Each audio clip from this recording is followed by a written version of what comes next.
Got the inside. Does Leskola send it deep? Yes, he does. He knows he's going to have to force Rolla a little bit wide, but he leaves him space. Rolla gets the inside, coming down to the Sachs curve, but he's timid on the brakes, and almost a Vettel situation there with Yuko Leskola taking it deep, but somehow he holds on, and they carry on this side-by-side battle. Now into the south curve, and around, still on the inside. Yuko Leskola will not give way. Here they come on to the front straightaway towards Nord Curve. Someone's going to have to give here. You can't go through this thing too wide. And Yuko finally gives up the ghost and lets Billy go through. But Billy takes it a little bit too deep. Yusko's got another opportunity towards the entrance of the Parabolica. This battle will not quit. Down to the Parabolica entry. He's got the inside one more time. Will the throttle pedal make the difference here coming off the corner? It does seem to for Vili Rolla. He briefly has a nose ahead, but now momentum goes back to Yuko Leskola. It's the long way around the Parabolica, but it'll be the inside coming down into the Spitzkara. This has been an incredible battle. They've now practically gone a full lap side by side here. Down into the corner and smoking the tires once again. Leskola somehow manages to make that shallow line work. Yep, this is down into turn 2. Really wants to cut into that apex, but there is that gray and blue car there. It carries on as it swings back through turn 3.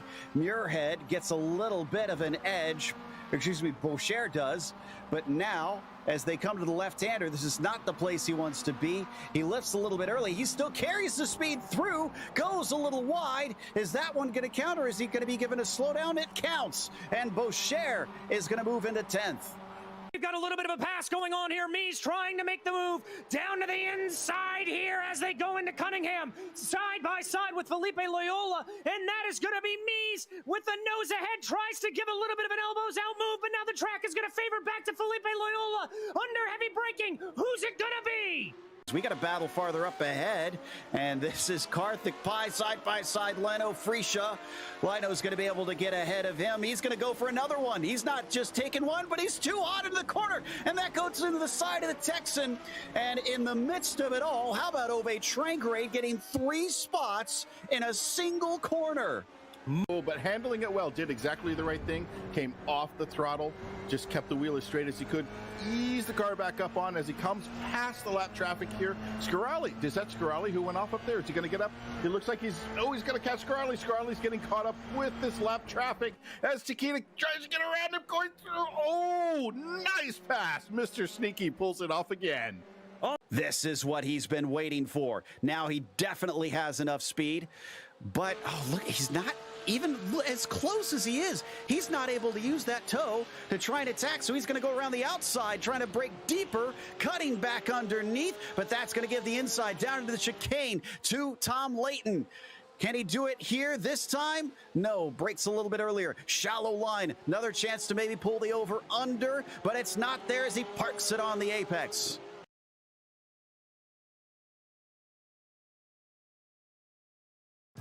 This is iRacing, the world's premier online racing game. iRacing puts you in the driver's seat to experience today's newest form of competitive motorsport, virtual racing, all from your home PC. Race virtually in indoor series from NASCAR, IndyCar, IMSA, the World of Outlaws, Aussie Supercars and more. Take on legendary circuits like Daytona, Silverstone and the Nürburgring. Join iRacing's global online racing community and get on track today at iRacing.com.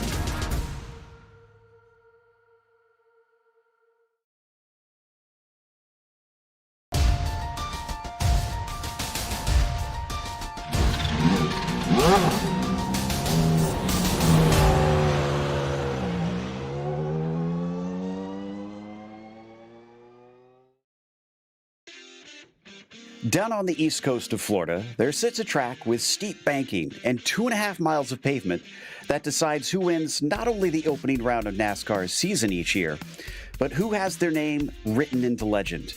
It is a grueling test of determination, grit, and cunning in the world of oval racing. Tonight, we get ready to watch the Majors Daytona 500, and you'll see it all live here on the Global Sim Racing channel. Hi, I'm Joe Peak, and joining me in the booth tonight is Adam Lindgren and DJ Clark. Behind the scenes is our director, Zach Johnson, and he's using cameras provided by Dougie Beard. Daytona began a brand new breed of racetrack that is unlike any other. Let's head to our track guide to find out a bit more.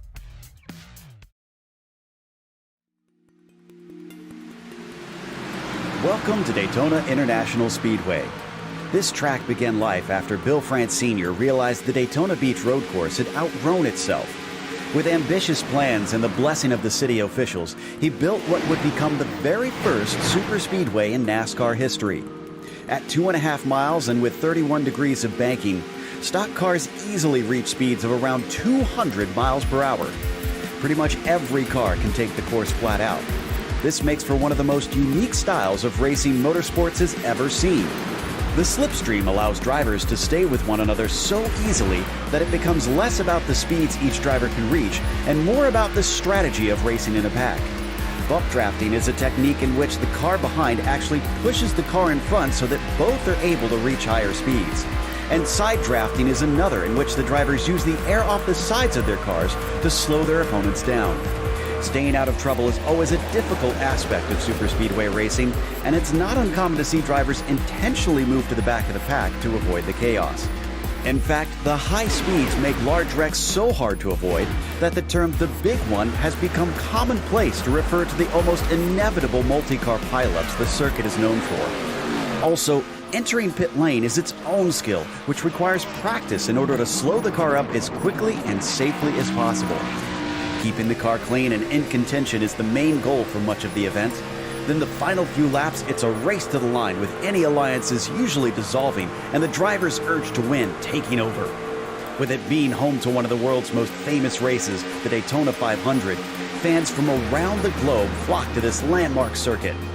Just like the cars on it, the Daytona International Speedway shows no signs of slowing down.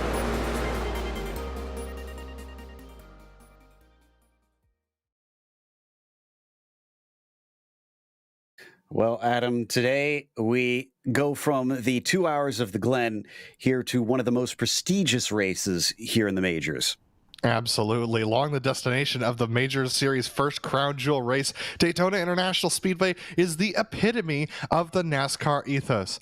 Fast cars all packed together, full of strategy, stress, and daring do. This 2.5 mile or 4.05 kilometer tri-oval features 31 degrees of banking in the turns, ensuring these brand new to the world next-gen NASCAR vehicles that are racing their first race tonight at the LA Coliseum don't have to lift at all while ripping through the corners at over 190 miles an hour.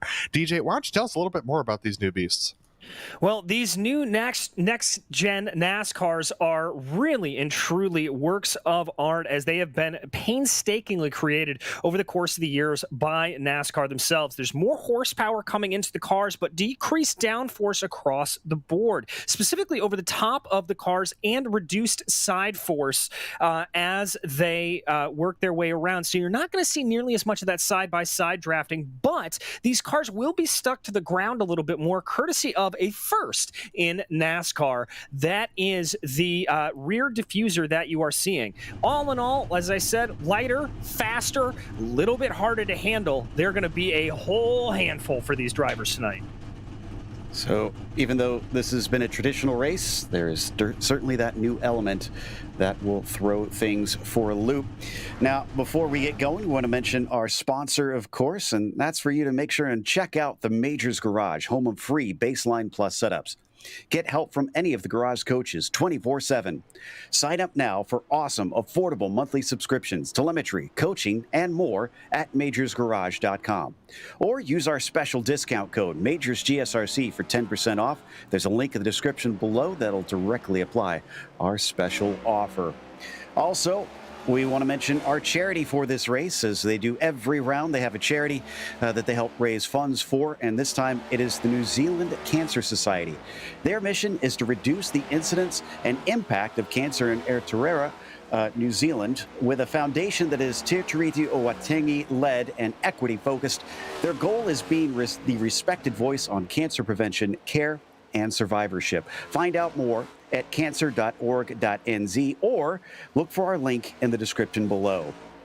Now, as for the championship, starting off with the pro drivers, we, of course, have a bit of a unique situation since it was multi-class in the first round, so you're going to see a lot of ties throughout. It was Warren and Challoner that won their respective classes, with Eric Smith and Mark Stevens second and Carter Kundinger there sitting in fifth for the pros. But why don't we head down to DJ for the teams championship, which is a little bit different.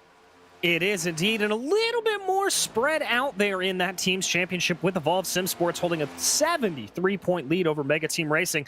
Tight battle for second, though, with Forge PC Racer Pro 1 only 4 points back, and Dog Bear Blue about 8 points back of Mega Racing Team. A good jump back there, though, for Dog Bear Red. They've got some work to catch up on, but as we said, that is only one race in, so plenty of time still to go. Absolutely. And then we have the Legends Championship. This is awarded to the driver with the most points who is over 50 years of age. And so this is going to be Kevin Hill on top right now, 26 points over Brian Barnes. Jimbo Pfeiffer, only 10 points back of Brian, with Ray Partridge just 5 points back of Jimbo. Then we got Wayne Hutchison down there in fifth. There's also 2 more drivers left in this category. Brian McGreevy and William Fletcher round out the seven drivers that are tackling the Legends this season. Now, as for the sportsman split, which always happens simultaneously, so if you're watching us, know that they have a second one happening right now. Up at the top of that, Michael Broomhead and Nathan Medina won in their respective classes for the 2 hours of the Glen. Garago Jr. and Todd finished second, with Andrew Kotska getting a third. However, DJ, as the races and the formats always change here in the majors, why don't you give us a quick rundown of what the race details include? Well, Joe, as we said, this is going to be a full 500 miles around Daytona, so a 200-lap race using those NASCAR Next-Gen Cup cars that I talked about. I'll get that right before the end of the broadcast today. Now, this is going to be crucial. 8 total tire sets for these drivers to be able to use, so they're going to have to be a little bit careful there on how much they're going to want to be taking tires. 26 incident limits. That could come into play, as we've seen the big one come out many a time. 2 green-white checker attempts at the end, but drivers will get one fast repair over the course of these 500 miles, and that is going to be a big deal to make sure that they have enough to get to the end of the race. Indeed, and we have ways of keeping track to see who has used that free repair or not, so we'll try and keep you abreast as drivers wind up in trouble and have to use it. Also interesting to note that they've got a few other special rules for this race that we'll need to keep track of. Don't expect anybody to just be cruising around trying to crawl to the finish. They have a maximum lap time, 53 seconds. If you're slower than that, then basically you're told to park it so that you're not a danger to everybody around. We still will obviously get some lapped cars who are a little bit off the pace, so expect to see them try and hang high to stay out of the way. But of course, there are no lane changes before the start-finish line, so everybody does have to stay in their respective rows before we get to that point on the tri-oval on the restart. So, and let's not forget that green-white checkers that is waiting, the 2 of them, if we wind up going into overtime. 3 minutes left in the warm-up. They've already finished qualifying. So from here on out, hopefully, Adam, all the drivers have their practice in, have their setups ready to go, and are ready to tackle a grueling 500 miles. Yeah, absolutely. It's a really challenging race, this 500 miles, and especially because it could be anywhere from about 2.5 to 4 hours long. 4 hours is that time limit that we talked about. So it's a real challenge for these drivers. One of the things that's worth talking about, which was talked about in the track description video that we saw, is this. Coming onto pit lane is a real challenge in these cars. In both regions, international and European, we saw a lot of people fall afoul of pit lane speeding penalties and unsafe entries into pit lane. So this is the thing that you're actually going to have to work on the most, because the likelihood is we'll have at least one green flag run tonight. No, we hope so, at least, as we see a few of them try to find their way to their pit stall, which is another thing that we've seen a lot of in these next-gen Cup cars. Hopefully with the recent changes, maybe this has been fixed a little bit or made easier, DJ, but getting into your pit stall proper, we've seen many drivers seem to overshoot those, and if we do get those green flag runs, of course, that's going to be massive. Very much so, and it's not like you're running on a traditional oval, even where if you lose a little bit, that'll come back to bite you. But you may be able to make it up on track. Really and truly, if you lose touch with another car, if you don't have that drafting buddy around here to work with, you will be absolutely nowhere as it goes along. So very, very crucial that you and everybody that you're running around is able to pit at the same time. Adam, this is... I mean, we always talk about how there's specialists that come in every race. There's very specific styles of racing that they do for each of the rounds. But this is such its own thing. Even within oval racing, there's nothing quite like it. So who are we expecting today, and what kind of things will set apart those that really know how to race super speedways in American stock cars? Well, believe it or not, you expect the usual suspects. People like Christian Challoner, Blake Reynolds, Lionel Kalisto, Liam Quinn, Vincent Laherbier. We're expecting Ryan Steele up at the top as well. Tom Abramitis also is quite a good stock car driver as well. And it's all the drivers who are fairly good at the stock cars, but also have a big team to back them up.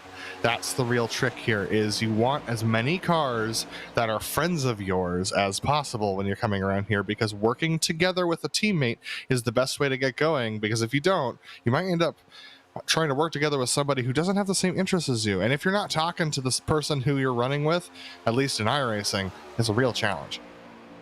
Indeed. About 40 seconds left, then we are off to the grid here today. And we've got a pretty decent sized field to grid up. Looks like about 36 cars that are going to be joining us out here today for round 2 of the majors. Just getting that last bit of practice in. And boy, big example there from the 25, showing exactly what we heard Adam talking about, of trying to get the car woed up in time and down on to pit lane. So with the fresh new next-gen Cup car, which is actually running the exhibition race over in the LA Coliseum right now in the real world, and will be running here at Daytona soon enough. It's going to be fresh eyes on some fresh action today as the clock finally hits 0 and the checkered flag comes out. It is about time for us to head off to our starting grid. I'm excited for this one. As was mentioned by Adam, it is one of the crown jewels that is in the season each year. Up at the top of the grid for this race, it is going to be Nick Ottinger, who starts on the pole. Tom Abramitis starts from P2 with Ethan Osawoski in 3rd. Then it's Eric Smith in 4th and Matthew Thunhorst in P5. Jason Wallet, great qualifying for 6th place. Christian Challoner starts from 7th, followed by Vincent Laherbier in P8. It's Brian Halleck in 9th, and Adam, we've got Brenton Foster rounding out our top 10. Absolutely. Kevin Hill in 11th position, with Justin Morton just outside that top 10 in row 6 in 12th position. Row 7 goes to Wayne Hutchison with Brian McGreevy outside of him. Jeff Schmeyer's lining up in 15th tonight with Ryan Carwile in 16th position. Nick Kuhn back there in 17th, and Nathan Dowd in the 18th position. Last row of the top 20 goes to Blake Reynolds and Andrew Warren. Starting off in 21st, it's going to be Mark Stevenson, followed by Carter Kundinger with Liam Quinn and Scott Corbin behind them. Ryan Steele will be 25th, and Joey Haynes will be to his outside, with Zachary Brown and Justin Kirby making up row 14. Lynn Kinchlow lines up 29th, and Brian Bennett rounds out your top 30. After that, it's Austin Espedy starting 31st, Ray Partridge in P32, Brian Barnes 33rd, and Ozzie Milwane in 34th. Last row is Travis Warling and Lionel Kalisto. A bit surprised to see Warling that far down. And we've got some interesting faces in here. A pole sitter is a black stripe. Nick Ottinger coming in, not a usual runner here in this series, but Blake Reynolds is, and he is our other driver coming over from the pro level to try and see how they fare against the best of the majors. We also have 2 onboard cameras. And first is Travis Warling, who I mentioned just a bit ago. So giving us the view from the back end of the field, running with a VR set tonight. And then second one is going to be Justin Morton. And Justin starts this evening from 12th position, a little higher up. And we'll see if both of them are able to stick with us for the majority of the race. So as we get ready to go, we're already into turn 3 here today. And the good news is it is a beautiful Florida afternoon, DJ. It looks like we'll have pretty nice conditions for racing. Yeah, fantastic conditions. About 89 degrees out on track, 71 air temperature, so that'll be nice and good to keep these engines cool. Not a whole lot of wind, only 7 miles an hour out of the southeast, and humidity's pretty low as well. As the iRacing pace car gets ready to peel off, Ottinger has control of the field now. The green flag is out.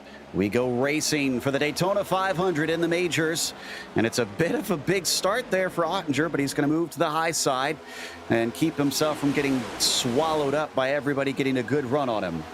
Yeah, absolutely. I would expect the front of the pack to be fairly conservative around here for the first couple of laps. Everyone's just going to try and feel each other out, see who's comfortable in line, who's not, and try not to make any big moves right now. We still got 200 miles to go. It's a long race around here. It's going to be a real challenge for these drivers. 500 miles to go, rather, 200 laps. And two very clean lines here at the start. Looks like the upper line has a bit of a break towards the back, but otherwise, I think everybody kind of knows the deal on how this is going to race today. So seems like nice cool heads are prevailing as they complete lap one. Let's see who gets to lead the first lap. It's looking to me like Osowski is going to be that one. And indeed, Thunhorse second, Ottinger into third. And let's not forget that this race will evolve as things go on as well. iRacing DJ has that ever live track that takes rubber in and sees marbles start to build. So I wonder if we'll see that line, the upper line and the bottom line, change as things go on. I'm sure it will. We'll see marbles start to come in. We'll see rubbering in. I don't know if we're necessarily going to see a 3-wide pack around here like we have sometimes previously. As I've said, in these next-gen cars, the side draft not nearly as important, so you can't really get as much of a pull around here as possible. So very, very interesting. It's a little bit like running a dirt track around here in the way that you've got to read how the track is going to go. So far, so good.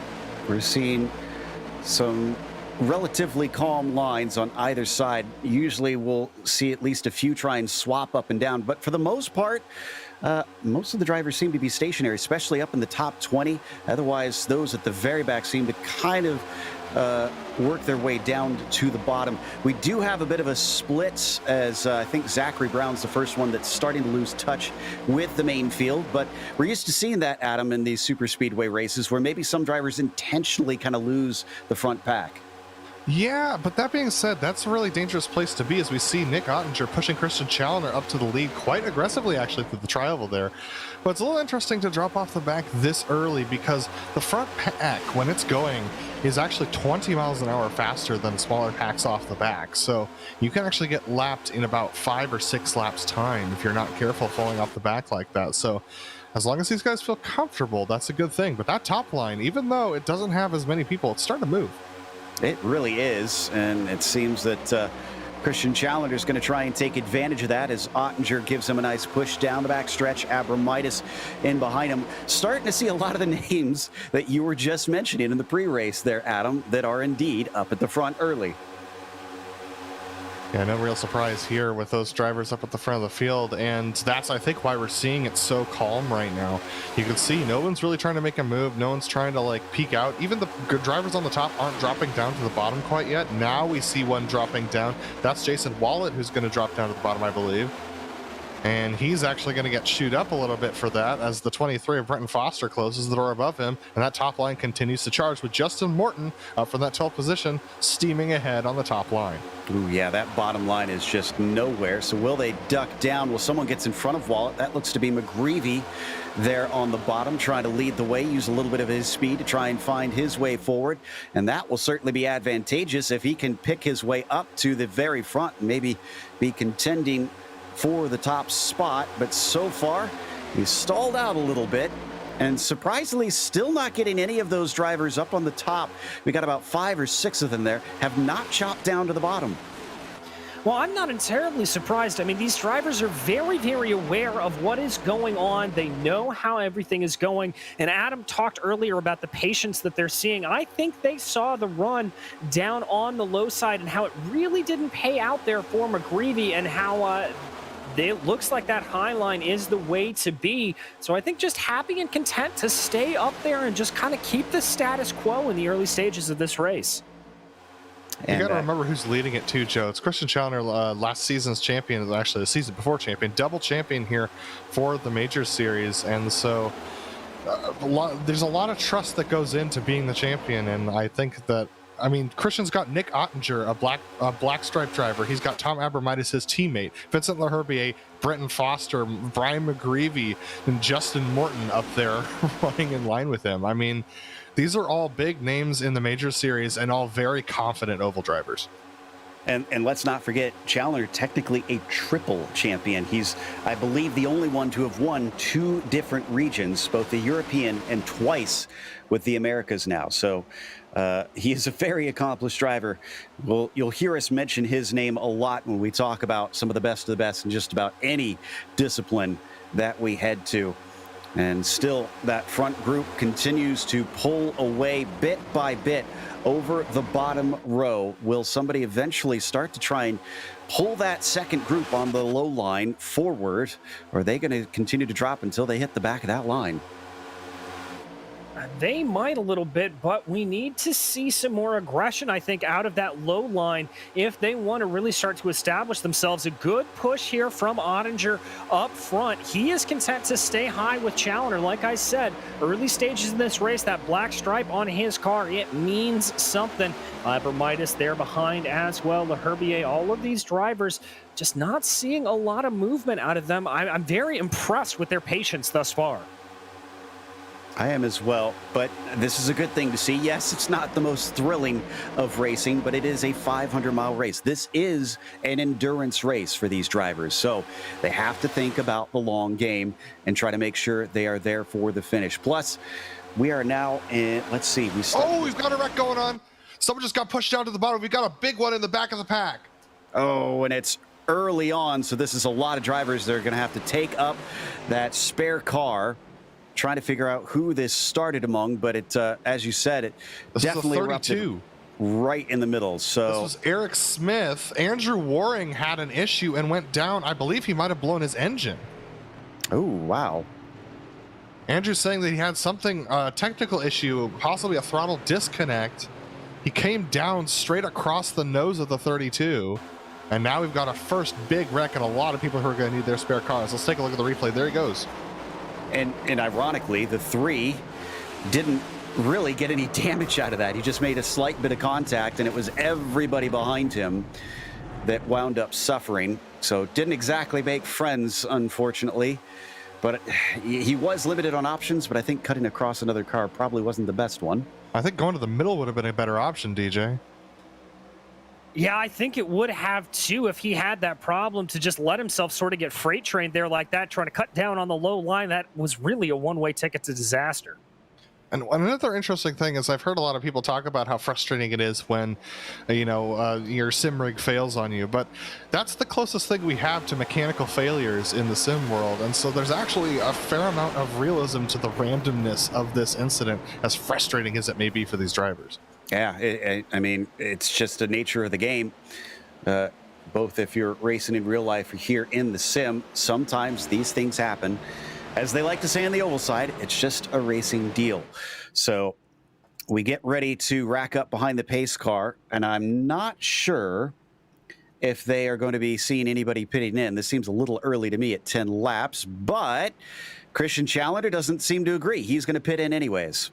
I wouldn't question Christian that much. He's probably coming in for fuel. One thing we know about this next-gen car, and DJ, you can correct me if I'm wrong, but the tire wear on these things is almost nothing. What matters is the tire temperature. Yeah, exactly. We've seen multiple times that tire wear, where you would expect it on tracks that just chew up tires, they are very, very clean and not a lot of problems. So you've just got to maintain the tire temperature as, Nick Ottinger able to pit Christian coming off a pit lane. Yes, indeed. So not the biggest thing in the world this early, but curious to note because Ottinger does have that front pit stall. And Adam, that's always an advantage, it seems, at any oval track when you have these caution pit stops. If you're that first one, it's so much easier to get out. Absolutely. And the Majors has a rule against driving through more than 3 pit boxes ahead of you. So that actually makes it so that Christian Challener is a little disadvantaged because he has to wind the wheel to the right when he's pulling out of his box versus Nick Ottinger, who could go straight. It's also a realistic reflection of the challenges of getting off of pit road in a real race. Now, there we see some of the damaged machines. We got a lot of people in there not choosing to use their fast repairs, and this is really going to hurt them because they don't have the opportunity to jump back out and try and come back in and use their fast repairs. They're going to go multiple laps down. That's Brian Halleck, Mark Stevenson, Liam Quinn, and Scott Corbin. Yeah, the 4 that did take or I think it's 4 of them. Yeah, 4 that took a spare car is Wayne Hutchison, it appears. It looks like Eric Smith popped a new car down. I also see Jeff Schmeier and I believe Nick Kuhn. Everybody else is going to try and gut it out with some repairs. There are lucky dogs on as well, so if they find themselves lacking some pace going a lap down, they can try and hope that they can get back onto the lead lap. But wow, yeah, the 21, again, 53 seconds is the maximum lap time that you are allowed to run. So, Brian, best of luck to you, buddy. Yeah, that is a very, very beat up number 21 machine. He opting not to take that fast repair. I got to say, without much damage, that is a huge gamble. At least he still has that spare car sitting and waiting for him. So I guess if he is too slow, he's just got to come in a second time and try and put that on and try to carry on. But we are already double file. Your top 5 on the restart going to be Ottinger, Challener, Leherbier, Abramitis, and Foster on the restart. We had a couple drivers able to avoid that big incident that made up a lot of positions. Travis Warling, one of those, up from 35th to 17th. So nice job to him. And Lynn Kinchlow, 29th to 18th for him. Yeah, so a lot of people who did a good job over the course of that first run, and honestly, nobody, like that wreck was not caused by anyone trying to make a move. That was just caused by Andrew Waring having a technical issue. So I expect to see more of the same this restart. I think a couple people might try to make a move here or there just in the first couple laps when they have an opportunity.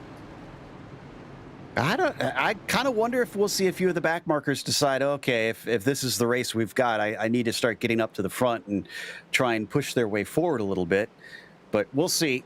Maybe they're thinking like you do, and no, that was just an aberrant incident compared to typical Daytona stuff. But the green flag is out, and this time not as big of a jump for Nick Ottinger. He's going to try and make sure those behind him are able to stick with him. Indeed, he is able to be nice and easy. That high line proving the most effective once again, though. Challener moving to the outside. Abramitis going to be behind him. 114 of Jason Wallet sliding into line. Coming off of the corner, a little bit of lost momentum there. I think Ottinger would like to get up to that high line, but he's going to get a nice push from behind from Vincent Leherbier. So with a slightly smaller fields up at the front now, we start to get up to proper speed, 190 miles an hour now, getting ready to complete the first lap here at Daytona and completing lap 13 of our 200-lap event. This time across the line, Christian Challener going to be the one to be able to lead that lap. No bonus points for leading laps, for fastest lap, for pole and whatnot here in the majors. This is all down to your results. Yeah, absolutely. And so these guys are going to take it real easy here. They're going to run too wide, which they could comfortably do, which is awesome to see. For those of you that don't run oval a lot, this looks really easy, but believe it or not, running too wide, nose to tail at 190 miles an hour is a really challenging thing to do, even in iRacing. And so, ooh, look at this. That's a block from Ottinger up to the top line on Christian Challener. Not something I would have expected at this stage in the race. And Ottinger's raced with Challener before over on the pro side of things, so he's quite familiar with him. I don't know if it was a block so much as he liked that high line before, and he wanted to get up there. So once he saw the opportunity, he is going to dive up in front of the number 1. Vincent Leherbier at the bottom is going to be able to take over the lead temporarily, getting pushed by Foster. But yeah, look at that. Top line is absolutely moving. Holy cow. Christian Challenger is pushing like his life depends on it, and he made huge inroads there. Massive inroads, Joe, and good heads-up play there from Bretton Foster. He saw that gap with Challenger pushing so hard and was able to jump his way up into third in between Abramitis and Challenger. So a very good heads-up. Is Challenger going to push here coming through the tri-oval? Just a little bit of a bump, and then as they straighten out again, we'll see if he gets a little bit more of it. Cup Series drivers, take notes. If you want to move your line, lock bumpers if you can afford to. That seems to be the way to pull your line forward. And don't be surprised if we see a lot of that towards the end of the race, both in this race and in the real Daytona 500 coming up. It looks like the stocks for the bottom line are certainly going down in value because everybody is dipping away. This is the changing that we're starting to see now. Nobody seems to like that bottom line, and they are all trying their best to find an opening. And as soon as one does clear up, I see drivers just dashing off to the right-hand side. And, well, the bottom, look at that. After running the high side for a bit, now they've switched to the low line. Ottinger with Challenger and Foster in third. It's not about the line, DJ. It's about who's in it. Yeah, exactly. It's just these three cars, I think, have so much speed on the rest of them. A little bit of a close-up there in the back. Woo, Challenger pushing, but getting a little... Oh, we got a spun to the infield. This shouldn't bring out a caution. It's Matthew Thunhorst, and he's able to get rolling again. Now he is allowed to run down there as he gets back up to speed, but he's not allowed to race underneath that double yellow line. Now that he is clear, he's back up, but he is sent to 32nd position. Yes, he is. Meanwhile, back up front, we saw a little bit of a shift there from the leaders, that they moved back up to the high lane there after kind of experimenting on it through turns 1 and 2. Now, this is a little bit of what I talked about earlier in the race. You've got to read this track. That's a very heads-up move there from Nick Ottinger, just seeing if there was a little bit more grip, a little bit more speed to be had on the low side, realized it wasn't there, moved himself back up. And look at those teammates up there. 1, 2, 3 on the top line. Certainly looks like they're working well together in the Mega Racing team. And though they're not leading the way, that's still Nick Ottinger doing that right now. It seems to me that they've got their ducks in the proverbial row. Riding on board now with Justin Morton up there in the 9th position. A little bit of a checkup there on that high line. Brings our bottom line forward a little bit more. So you can see just the give and take that's happening around here. And all these drivers, you have to be so attentive, because if you let your focus slip up for just a moment, you could run to the back of the car ahead of you. You could have a guy jump in front of you. You could lose an opportunity of the draft. You could slip into the outside wall. We've seen all of those things happen in the international and European splits. Both international and European splits went to overtime, and it's because of little slip-ups like that. And it's so easy to do at the beginning or the end of a race. This group goes back to about 23rd. Ozzie Milwain, the last one currently. After that, you've got a bit of distance, about 4 seconds behind, to a small cluster. It's got Brian Barnes, Wayne Hutchison, Ray Partridge, and Ryan Steele, along with Jeff Schmeier, in a tiny line running the bottom side, kind of on their own. So they don't seem to be struggling, but they are not anywhere near our front group that you see here on screen. Still being led by Nick Ottinger, pro-level Coke Series driver, along with the former pro Christian Challenger and current reigning champion here in the Americas region of the majors, pushing him for much of the way. I wonder, well, I mean, I know Christian knows what he's doing in terms of pushing and watching the engine temperatures, but I'm kind of impressed that he's pushing as well and as often as he is without really seeming to have issues trying to get this car to cool down. Well, Joe, what he's doing is he's really taking some time in the turns. You see there how he's poking his nose to the outside, running a little bit of a higher lane than Nick Ottinger. That's just giving him enough to be able to cool that front engine down. Now, the other thing that I'm noticing from him is I've got to think he's running a little bit less tape on the front of the car. There's that poke to the outside again. He knew he was going to be starting in the back, and so he knew he was going to be in a position to push and didn't want to clog up that radius radiator probably took a little bit less tape on the car to start off.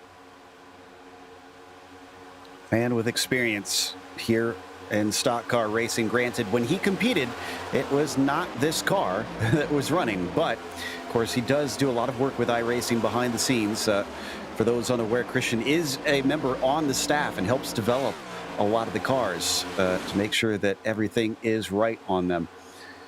So as we watch this front group fly down the backstretch, we're on to lap 22 here, and looks like things are getting underway. We got a lapped car in front of them. That's Scott Corbin. He's going to stay up to the high side, stay out of the way. And Nick Ottinger even called to the rest of the field that he was going to the middle, so that warns everyone behind that there's this lapped car that they're going to have to go by. Looks like 3 wide's a little squirrely even now at the beginning of the race, so lessons learned for everybody. 3 wide may not be something that you want to be doing all that much today, as Corbin blends down just a little bit and crosses in front of Joey Haynes, who had to check up a bit. But fortunately, he's been passed by most of the pack and will safely blend into the back. And Corbin actually brushed the wall coming out of the tri-oval as well. So we got another lap car on the bottom coming up here. He now goes to the top side. That's Mark Stevenson, tied for third. He did not take a fast repair, ended up having 8 laps of damage that he had to get repaired in the pits. So unfortunately, he is not going to pick up a good point stay today unless a lot more happens. And he ended up having to take that spare car, Joe. Oof, wow, yeah. So I'm looking, okay, his lap times are good right here. So Stevenson is within the range to be allowed to keep racing. That's the good news. Just now he's going to hope for a caution and to be in the right spot to get a lap back, or he's going to have to do some tricky stuff with the pit stops if we do get a caution and he's not in that top position of the lapped cars. Down to the bottom once again, Nick Ottinger leading those mega racing team drivers of Challenger, Foster, and Abramitis ahead of Brian McGreevy. I believe McGreevy on the UDOX team here. I see a couple of his friends nearby him. Yeah, a couple there in the back. And the teammate game here, Joe, is going to be very, very crucial, especially in the latter stages. You're going to see those teammates probably want to pit together when they start to run out of fuel so that they can have those partners to be drafting with down the long straightaways here at Daytona. You're going to want to see them playing the game together. That's part of the thing that makes this mega racing team triple threat up front so very difficult to get around, is that they all are in communication with each other and really trying to do their best. And LaHerbier at the top of the high line has suddenly fallen way back. He's in 12th place now. He is just absolutely nowhere.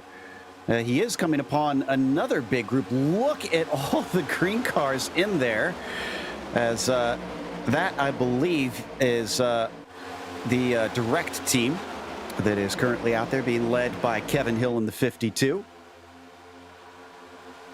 Yeah, absolutely. Kevin Hill and Andrew Waring as well. Then they've got Ozzie Milwain tucked in there. It's just a lot of those green machines. But they're a little far back right now. There's more kinetic cars up front as well, and in order to unseat these guys who are leading at the end of the race, it's going to take a large machine. It's going to take a large team, a well-oiled machine, to try and make a run on this outside line to get up there. You're going to need a lot more than just your 3 or 4 guys you have on your team as well. We might actually get single file for the front group here, depending on what happens with LaHerbier and those behind him, because they're not gaining ground at this point, and they don't seem as interested in pushing as hard as we see the front of the bottom line currently. So just a couple more to go, and then they'll find themselves at the back of the line and an opportunity to get to the bottom. Ooh, big check up there on the bottom line, actually. Yeah, that was a massive checkup. One of the Forge drivers, I believe that's the 033 of Azowski, had to really check himself up, actually had to go below the yellow line to make sure that he was going to be okay. Didn't lose that many positions as... 3 wide. Yeah. Yeah, and that seems to be the 027, LaHerbier. Yeah. Stuck on the top. And getting freight trained, as Waltrip would say. He is unfortunately, well, I was going to say he was going to go to the very back, but he's able to hold at least one car behind him. That's Joey Haynes, who found his momentum interrupted, and things finally sorting themselves out a little bit, but they're losing touch with the front group. Yeah, this split actually gives an opportunity for those direct team drivers to push their way forward. That's actually one of the ways you can create a run, is by creating this gap of about half a second, which then gives you a massive overspeed on the drivers ahead. They were almost to 200 miles an hour closing in on the front 12 coming on to the dog leg. So that really gives an opportunity. There you see the fastest lap from Ozzie Milwayne, the third of the direct team. That's exactly the person who's going to have the fastest lap. That man was doing nearly 200 miles an hour approaching that backpack. Just tells you how much that slipstream is worth. So we now ride on board towards the back of the field. Look at that train of cars up ahead as they tilt into the banking of turns 3 and 4. I can only imagine how fearsome this track must have felt after they first built it, and racers who maybe had never seen banking quite like this on a paved track just sitting in front of them and leering over top of them. I mean, if you've never been to a track that has banking this steep, I mean, even when I went to Indianapolis and Bristol, I mean, it's really surprising. You see it on TV and you really don't understand just how steep it is, DJ. No, you don't. Indy is a very lightly banked track from what you could see a lot on the NASCAR scene. But even then, when you're standing on the apex of the corner, it seems pretty massive. And when you stand on the apex of Daytona, it looks like you are looking up Kilimanjaro. Oh, we got a wreck going on. Eric Smith's around. The number 10 of Ryan Carwile and Joey Haynes. And no caution. They're going to wind up at the bottom of the banking. Haynes now parks it, and oh, that's going to actually cause a bigger wreck. Oh, no. He got stuck. He got stuck on the apron, Joe. Wow, Schmeier catches it. Corbin, Ray Partridge as well. I was going to say, what in the world is he doing there? And yeah, he low-centered it. I'm trying to think if I've ever seen that before. It's absolutely possible in this machine. It was very unlikely to happen in the other machines. For last year's machines, but this is possible in this year's NASCAR machines with that diffuser. It gets hooked onto the bottom of the racetrack. Just utterly bizarre. Yeah, so this starts with a checkup that happens about half a lap before now. You can see the 33 trying to go around the outside of the 32. The 10 wants to go below both of them, and they just can't make the 3 wide work. And then the 33 spins up his rear tires here to try and get it turned around. It gets hung up high-sided on the track, right in the way of everyone coming around. Oh my goodness. Really? The 30 went for a ride. And that, the even more upsetting thing is that the caution came out just as those cars approached, so they had no warning of what was about to happen. They tried to scatter as best they could. And what's even more unfortunate is people were talking about like how was that not a wreck on the radio, but then no one told anyone where it was. Yeah, that would be useful information, I'm pretty certain. Yeah, they see it. Oh. Dog Bear Driver just kind of saw everybody part the C's, and he was the last man standing as the dodgeball came through. Yeah, absolutely nowhere to go for him. Very, very disappointing. That's Schmeier, obviously. Lots and lots of damage to that car. So a few drivers have come in to try and take spare cars, and since we saw them in only 10 laps last time, well, with about 20 laps this time, they are all once again coming into pit.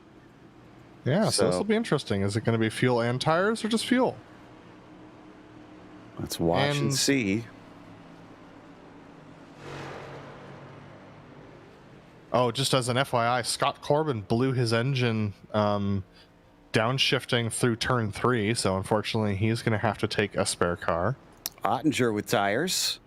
Looks like the 20 taking tires.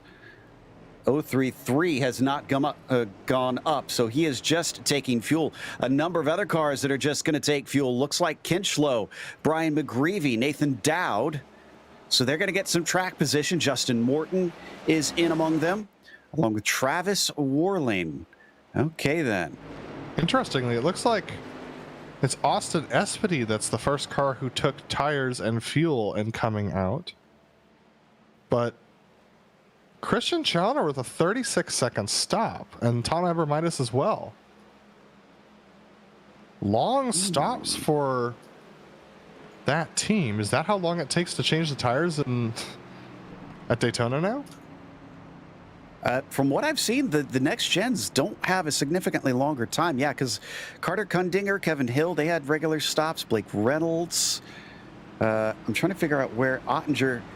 Yeah, Ottinger's was long, so don't think he got a speeding penalty. That is just very strange. But while we're waiting for them to cycle back around, we have a couple more points to go through. There's a lot of championships here in the majors. They want to give people plenty of things to fight for. So the sportsman teams, so just like the pro drivers and sportsman drivers, you have teams that are kind of the AM championship here. And right now, Evolve Sim Sport Academy leads that. Vengeance Motorsports a little ways behind. Look at Forge, PC Racer Sport 1, and Mad Sim Racing. A single point between them after round 1. So those two look pretty closely matched. Sector 5 Racing a little ways down the order, and a lot of work to do here in the early stages. As it looks like the lights are out, we are once again already going double file.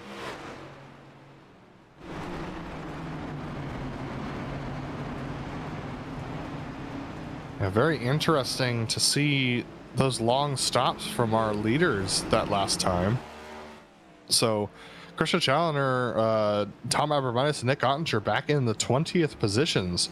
So very interesting. I would love to know what happened. It's not enough for speeding on pit road. That ends up being 45 seconds. So this will be very interesting to get a report towards the end of the race as to why their pit stops were so long. Yeah, we'll see if we can get anybody who has some info on that. But we're going to get restarted on lap 35. So getting close to the first quarter of this one being done. But now we have a completely different cast of characters up at the front, DJ. And if there's one thing that can change how things work on these super speedway races, it's who is where. Exactly, and what this is going to do is it's now going to put some impetus back on those drivers that you saw leading. We're going to see if that patience continues to maintain through, or if now it is the time that they need to get the charge on and really move their way up through the field. And I'm not seeing a whole lot of teammates connected right now, so that's going to change things as we get a green flag, and we are on our way after the second restart. Looks like up at the top of it, Lynn Kinchlow keeping everybody nice and tidy up in there. Top of the second line right now is Brian McGreevy. Yeah, actually a fairly slow start for Ethan Azowski on the bottom line, so that gives a lot of room for people to drop down to the bottom line. One of the drivers who does it is Jason Wallet. Wallet dropping down to the bottom line. Look at this, 3 wide now. That's Blake Reynolds who's trying to make a move. But no one's going to come with him. Whoops. And he gets stuck in the middle. So people just start swamping him on either side. Can he find an opening? So looks like not yet. No friends. No friends at all for the former champion here. The number 66. Still looking and hoping that he can have somewhere to go. And they keep opening where he's not. Exactly. He's trying to find something. Currently on the outside there, that's Carter Kundinger to his outside. He's going to hope momentum's going to carry it around. Almost down to the inside. That was LaHerbier he almost made contact with. And Andrew Waring checks up pretty big as well. He gets down to the bottom. Now Reynolds is moving. And whoa, another big checkup going into turn 3. There is so much fluctuation here.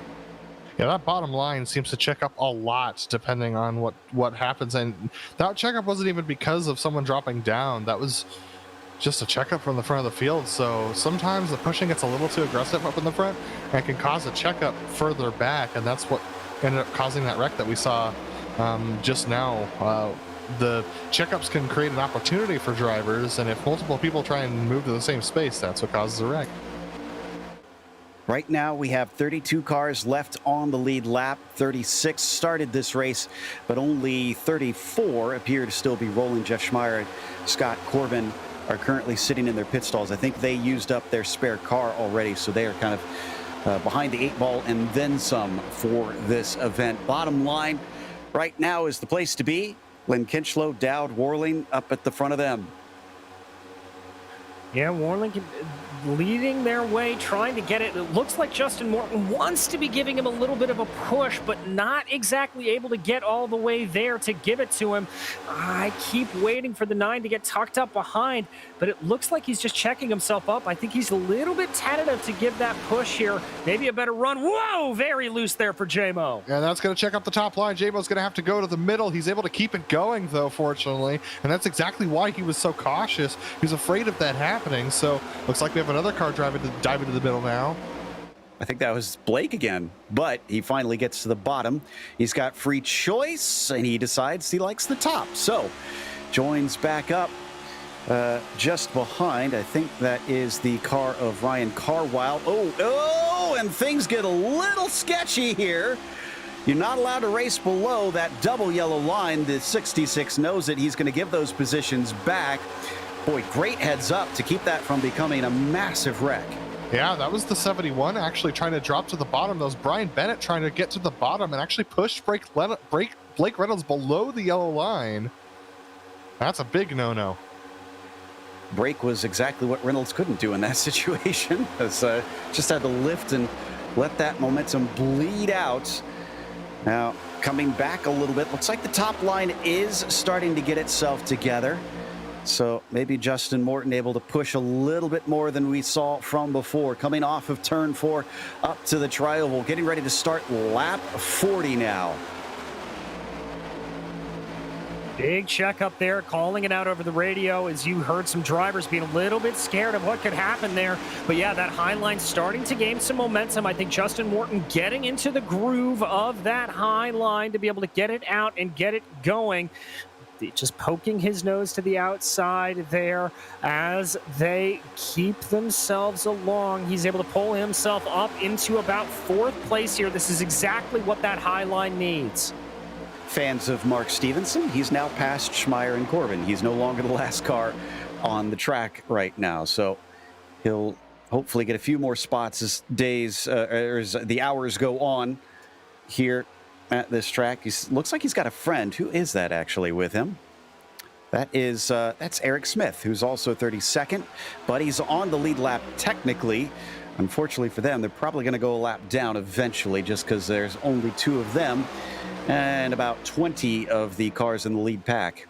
Yeah, but it's important for them to be running because they have to make it to lap 11 in order to get points for this round, and Mark Stevenson needs those points, being up there in the top 3 already. So if he wants to challenge for the points championship, as we see Brian McGreevy drop to the bottom there off of the top line, he wants to lead a couple laps.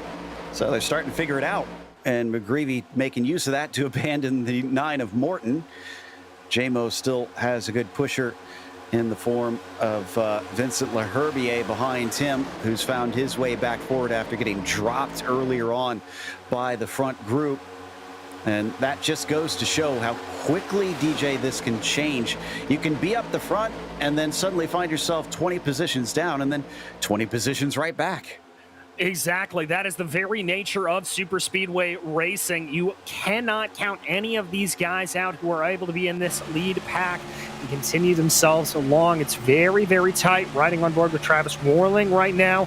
He sits in about 3rd or 4th, rather, of that bottom line. You see a little bit more momentum through the corners. Now it's going to start to come back to favor J-Mo as that higher speed on the high line will come out off the end of the corner.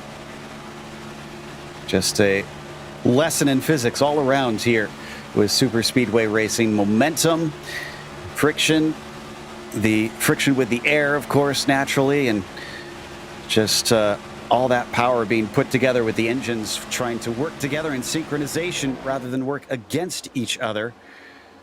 As we said early on in this broadcast, it is a type of racing that is unlike anything else that you will see in racing. Such a specialized skill, even though it might not appear so on the surface. You know, the most angry person I've heard on the radio today has been Blake Reynolds. He's really not happy about people moving down in front of him. So this is just an interesting note as Tom Abramitis ducked down from splitting off from Christian Challenger and Brenton Foster, his teammates, and jumping in front of Blake Reynolds, and now that moved him 5 cars up the line as that top line disintegrates, leaving just a couple of cars up there. Yeah, right now JMO trying to lead the charge still. And I kind of don't blame Blake if he's a little bit riled up right now, because he has had a bit of the raw end of the stick. He's honestly very lucky, and a little bit thanks to his own skill, that he's still running competitively right now. Yeah, it really is. Sorry, Justin Morton and Vincent Laherbier absolutely hooked up on the backstretch, and that is the way to go. Absolutely flying around the outside was those two. If they could do it again on the dog leg. No, Vincent backs off, but look at how fast they're going. That absolutely is the way to go. We saw it work with Christian Challenger and Nick Ottinger before, and now with Laherbier and Morton. And it's kind of strange bedfellows there, too, because that's Kinetic and Forge that are working together. Kind of had quite a rivalry in recent years here in the majors. So I'm a bit surprised that they have elected to work together. But I guess sometimes when you just want the track position, you got to put those things aside and do what you can. The enemy of my enemy is my friend, DJ, and that would be the leader that's your enemy right now. Exactly. I was going to say, when you're not leading this race, you need to make strange bedfellows with whomever you can. And they didn't quite get hooked up there on that last run, but definitely trying to work their way forward back up into about 4th place. Little bit of a think here coming through the tri-oval.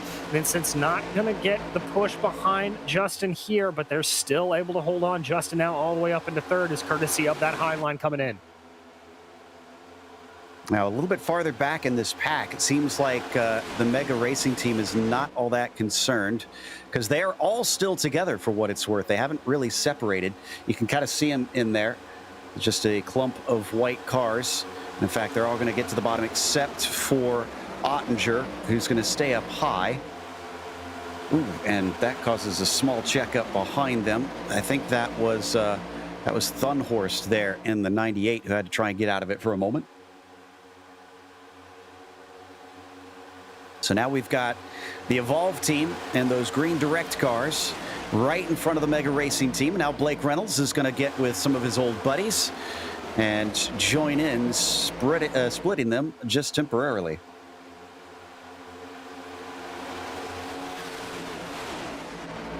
Yeah, interestingly, there was another big checkup that brought Matthew Thunhorst up to the high side as well as riding on board with Blake Reynolds. Blake Reynolds and Thunhorst now more or less side by side. So especially as this bottom line's checking up again as they enter 3 and 4 here. So a couple of people starting to work that high line to good effect right now. You know, something we haven't touched on either, Adam, is I got to think that for Reynolds and for Ottinger, this has got to be very valuable information right now, because yes, they can practice with their teams. Yes, they can try to set some stuff up with AI. But running a full 500-lap distance or 200-lap distance is going to give them lots of stuff to go on once they get to the eNASCAR race proper in a little bit of time. Oh, absolutely. And if they're grumpy about people cutting them off in this one, I know the Coke drivers absolutely hold no quarter when it comes to making moves in a 500-mile race. And as calm as it seems when you're watching the stream, I promise you, they're cutting and diving in that Coke series in a way that we don't even see here in the majors. Certainly not. And right now, Justin Morton has been getting some big pushes again from Laherbier, has gotten himself up to that 3rd car in line. Now that's Dowd in the 147 on the bottom side in that black car, who's been a bit of a dark horse, I have to admit. Started this race 18th. He's now running within the top 5, but he's been kind of hanging out there for some time as well. Yeah, he has, and here comes Vincent again, giving that nice push to Justin, that speed increasing, starting to tick up, 195 miles an hour, diving into the corner. Now, Justin just needs to make sure to hold a consistent line here, and he should be able to carry some good momentum out of the corner yet again. Are they going to try to hook up here on the tri-oval? Oh, Vincent thought about it, but got a little bit squiggly. He's just going to try to keep as close as possible, try to keep that air clean off the back of Justin, and that should help him get a little bit more speed as well. Yeah, there you see sixth back on the high line. Matthew Thunhorse in that 98 machine. He's just been cutting and weaving. He was pulled up forward in the high line by Lil Train, Lionel Callisto. Lionel decided to dive to the bottom, and during a checkup from the bottom line, Thunhorse dove back to the top and has now attached himself to the back of this top line. Thunhorse has gone from all the way from the back of this pack to the six back on the top line, all in the space of about 2 laps. And that's just because he picked the right friends. And there's no way to know who the right friend is at any given moment during, a super speedway race. But as they approach some lap cars, I think the right friend's going to be the guy who can hold a line in the middle. Let's see who does it this time.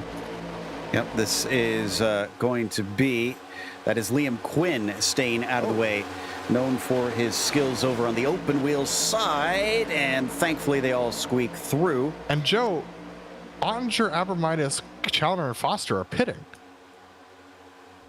Now that is very strange because they just stopped in not long ago. Can they stay on the lead lap? Well, they have been running very fast as a group of 4. Maybe they think that they can outpace the lead pack.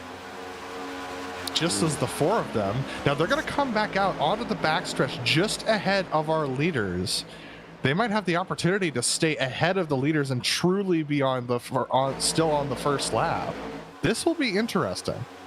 Yeah, leaders now coming out of the tri-oval, and they are now getting up to speed, but they're a bit spread out after their pit stop. Didn't quite get out of that corner great, so they're going to finally be able to collect one another. They're about a straightaway ahead, so that's... Oh, Lionel Callisto missed his pit box as he came in this lap as well with Blake Reynolds. Ooh. And that is not good news for those two.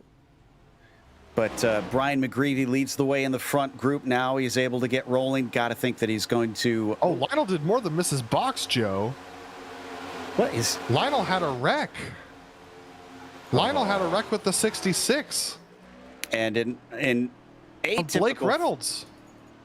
In atypical fashion for the number 2 car, he's notorious for saving his spare car all the way to the very end of the race. He's popped a new one on and is back out there, but he is now a lap down, and there is a lot of work to do. Here's the replay on Little Train's incident with Reynolds. Yeah, this starts with Zachary Brown in the 598 getting into the outside wall. Blake Reynolds dives to the bottom to avoid it and gets into Little Train. Lionel Callisto hits, they both hit the inside wall. That's major damage for both of them. Really unfortunate. Reynolds has not had the rub of the green this race, it seems. It's all kind of been working against him. Let's see, how far are the leaders away? Looks like they are still a good distance back. I mentioned the UDOX team a little bit earlier. Look at them start to form up at the front there. We're seeing a number of them. And you may have noticed the name Llama back on the car. They have had that for some time. I actually noticed Travis Warling's camera had a stuffed llama in the background. Nice little bit of brand integration there. Always a fan of that as we continue to watch them leading their way around. McGreevy continuing to lead down on the low side. There's that llama. There it is as he tries to get his way around here on that 147. That's Nathan Dowd kind of breaking up a little bit of that UDOX train. Curious if the llama has a name. So we'll have to ask him later on. And boy, the chatter is starting to pick up, and some of the temperatures are probably as well. But I heard Jason Wallet get a little bit shouty on the radio there. So some people are losing their patience, and we're still only 55 laps in. Justin Morton still on that outside line, trying to make it work. Those 4 cars have been very stoutly trying to make that work for a long time. Thunhorst just starting to fall back with those guys at this point. Interesting to note, Christian Challoner and his group are running 46 sixes compared to the leaders, Joe, 47 flats. Those 4 cars are going faster than the lead pack and have distanced themselves by about another half of a straightaway since they came out of the pits. The thing is, though, DJ, this seems very early for them to try and do it the fuel in reverse. Try and do the math backwards on where they need to stop, because we got to be getting some cautions in there. So I don't know. It just seems strange that they would try and do this, because yes, the others have to pit, but there's still a good chance that we'll get a caution in between there. I would have to think so as well, Joe. I'm sitting here trying to do a little bit of the math myself, which is always a scary thing for me to be doing, but it doesn't make sense. This field is going to reform itself back up at some point, and the way we're running, I'm just not sure. I don't see the benefit here yet. I think the benefit is just raw lap time, because if they can turn laps faster than the leaders, regardless of whether or not they are doing a fuel strategy thing here, they're just trying to make time on the leaders, and being that lead pack, they were unable to do so. Now this is the 4 of them alone. They're not dragging anyone else with them. They pit off sequence, yes, but now they're completely off from track position from the lead pack, which is falling behind from them relatively to their pit cycle. So that's what I think their thought is. Their thought is, we're faster than everyone else, and why should we give them the benefit of our speed? Let's just go do it ourselves. Well, they got to really hope that they don't get caught out by the yellows at a bad time as this continues on. And we should have to see the others in at some point, because it's been about 26 laps, it seems, since the front group last came in. So maybe about 10 more laps before we see them on pit lane. And that top group, despite early on working well, as we said earlier, it's not which lane you're in, it's who's pushing in that lane. And it seems like Morton cannot get some help from Kundinger behind him in the 0-2. No, he's just not able to do it. Vincent Laherbier, his old buddy, has jumped down to that low line, and Kundinger not nearly as willing to get the push on necessarily, although he's got a pretty good run here off of the corner. Backs it off a little bit, just wanting to check up, not give JMO that full push. Now, here he comes, giving Justin a little bit of a push. That's going to give him some good overspeed now as they go into turn 3. So that gave him a little bit, but not enough yet. He'll need more than that to try and make his way forward. And at the back of the line, those green Evolve cars still doing an incredible job of hanging out together, just not splitting up and working as a team. We've been stressing that a lot. We can't stress it enough. That is going to make a big difference. Yes, they're not in a great position now, but the way that they have not been able, they've been able to keep from being split up, to me says that they've certainly got this worked out. Yeah, they've either got it worked out, or they're just trying to run the strategy of getting themselves to the back of the pack and not taking any risks. So you'll see Waring. Well, you can't see Waring. He's just hanging out off the back of this pack, trying to save a little bit of fuel tucked in behind everybody. The issue is they're not going fast enough, because that group with Christian Challoner is absolutely smoking them to the tune of 7/10 a lap, guys. This group of the Mega Racing team is absolutely flying. There you can see the lap differences. It's really quite drastic, and this group of the Mega Racing team, they're about to catch up to some of the other lead lap cars that are falling off the back as well. So they're going to have to, it'll be interesting to see how they navigate themselves through this. And even on a 2.5 miler, when you're talking 7/10 of a second a lap, that's actually huge chunks. That's massive for this group as they start to approach Zachary Brown, who is trailing behind Haynes, Smith, Hutchison, Partridge, and Stevenson, all kind of working amongst each other. Various cars on various laps in that group. And this should be interesting to watch, especially to see if that group that they're going to be passing / lapping is able to hook up with them. Yeah, indeed. We'll have to see how they choose to play this out. I'd have to imagine that Christian is going to do exactly what he just did.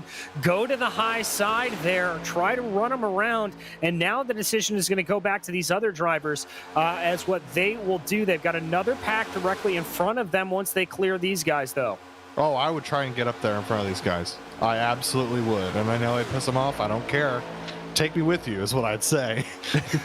And so I'd try and hop up if there was an open gap. Looks like the 51 of Mark Stevenson. He's a lap down. He's leading this group. He's not going to be the one to take that opportunity because he doesn't really have a dog in this fight anymore. He just wants to get to the end. So nobody else goes with them, but they might try and hang on to the back of these guys and get towed forward, and that's exactly what they're going to do. Someone just hooked up with him there, and Joey Haynes did as well.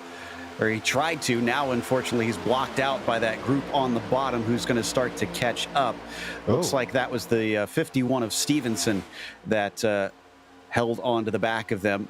Yeah, I mean, they're aliens. Of course, you're going to have to say, take me with you. Development in the lead pack. Justin Martin and Carter Kundinger, after getting hooked up to each other, have now put themselves in the lead and dropped that top line. They dropped down in front of Brian McGreevy and are now leading this race. The two of them were able to push themselves forward in that top line. It really is about who's tucked in right behind the line's leader for speed. And Thunhorst is starting to give a bit of a shout. I think he's trying to help Carwile move forward on that top line. He's trying to make something happen. It just doesn't seem to have the efficiency that those down on the bottom have. And yeah, another big shove here from Thunhorst. And the 98 is going to move them forward a couple of car lengths, but then it's a longer distance around the outside. They're going to need a lot of momentum, which it looks like they at least hold on. Can he get a push here on the short chute? He's going to hope for it. Not able to get it by the time they come into the tri-oval area there. He's got to check himself up just a little bit there. That's Justin Kirby loitering behind as well. Not able to get a good shove there, so that's really only going to promote them up to around 5th place. Len Kinchlow there down on the low line. Currently the car there. Here comes Thunhorst. He's got a big run. This will be a mega push, I think. It better be, because that lead pack, Joe, is not breaking 190 miles an hour. Now they are with that push, but my goodness, they're really losing time to this pack that recently pitted. Oh, look at this, 3 wide now. Ooh, that is the 10 on the high side, and trying to figure out who that is that is dropping back. A wreck just happened. That was Eric Smith, and we had another one. Carwile just gets into a wreck, and this will be a caution. Wallet involved. Looks like, Kevin Hill from the Evolve team, Nick Kuhn. And yes, it was the 10 of Carwile, and he takes out, I think, Eric Smith. And he is absolutely irate. The 10 just started to move as Smith started to go, and that ended his day, essentially.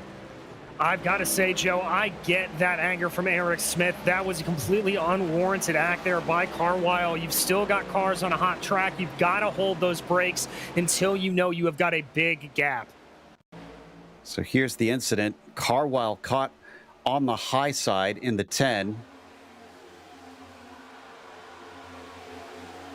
Oh, so this is the first incident, actually. Yeah. This is the one that we didn't see that was on the bottom of the track. So just contact between some of the back markers. The 598 absolutely just stranded right there. That's Zachary Brown. He pulls off the racing line just in time for the leaders to go by. Man, I don't think NASCAR would have let that go green. No. And that was, okay, so yeah, Smith had just recovered from that incident, was just getting rolling, and then happens to get caught up, and the second one completely innocently. Yeah, goodness. Yeah, I mean, just got to watch that relative and not come up. I mean, the best thing to do in that situation would have been to back up, I think, for the 10. Yeah. It's hard to say, though. I mean, from the outside, we can see what's going on. He doesn't necessarily know who's stopped around him where. So that was Ethan Ozowski who actually drifted up and made contact with the 10, who got into the outside wall, and that's how this incident started. Ozowski just lost a little bit of focus and didn't realize he was 3 wide. We're going to have pit stops, but what is this going to do to Challenger and team, because they stopped not too long ago? If they stay out, they're going to be on a completely different fuel strategy. They're not. They're coming in. Ooh, so they've given up the track position. As we see the pit stops now start to unfold. Looks like pretty much everybody's coming in who's on the lead lap. So their experiment worked, DJ. So the question is, what do you do from here on out? Well, they may... No, okay, there goes that theory. I was going to say they may be able to get away with not taking tires here and just trying to jump a couple of cars in the field, but they're going to get some fresh boots on that car, so they're still going to be around 20th position. I think you've just got to try to muscle this out. That's the best strategy I can think of. Not seeing any takers on a splash and dash strategy. Everybody getting tires. This is going to take us to a quick break here on the Global Sim Racing channel. We'll come back with more of the Majors Daytona 500. Stick around.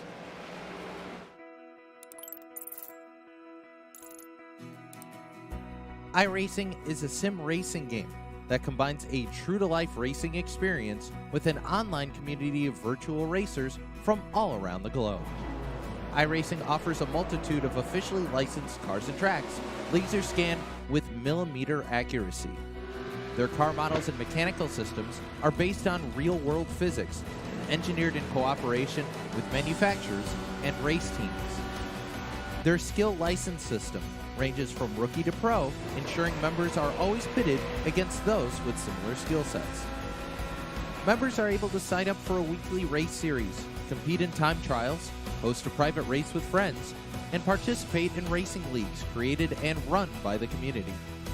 With over 170,000 members, iRacing works in partnership with renowned motorsports organizations like NASCAR to deliver virtual races based on the real-life NASCAR Cup Series, as well as many other series on the NASCAR ladder. iRacing also features team racing, providing a variety of options for members to create and manage their own teams. Race with friends or real-world teammates in full-length endurance events like the 24 Hours of Daytona, Spa 24, or the Bathurst 12 Hour. Additional partners include IMSA, World of Outlaws, Supercars, and IndyCar, allowing members to race in their very own Indianapolis 500, Bathurst 1000, Chili Bowl, and many more iconic events. This is iRacing, delivering the most authentic racing experience short of getting into a real race car. Sign up today at iRacing.com.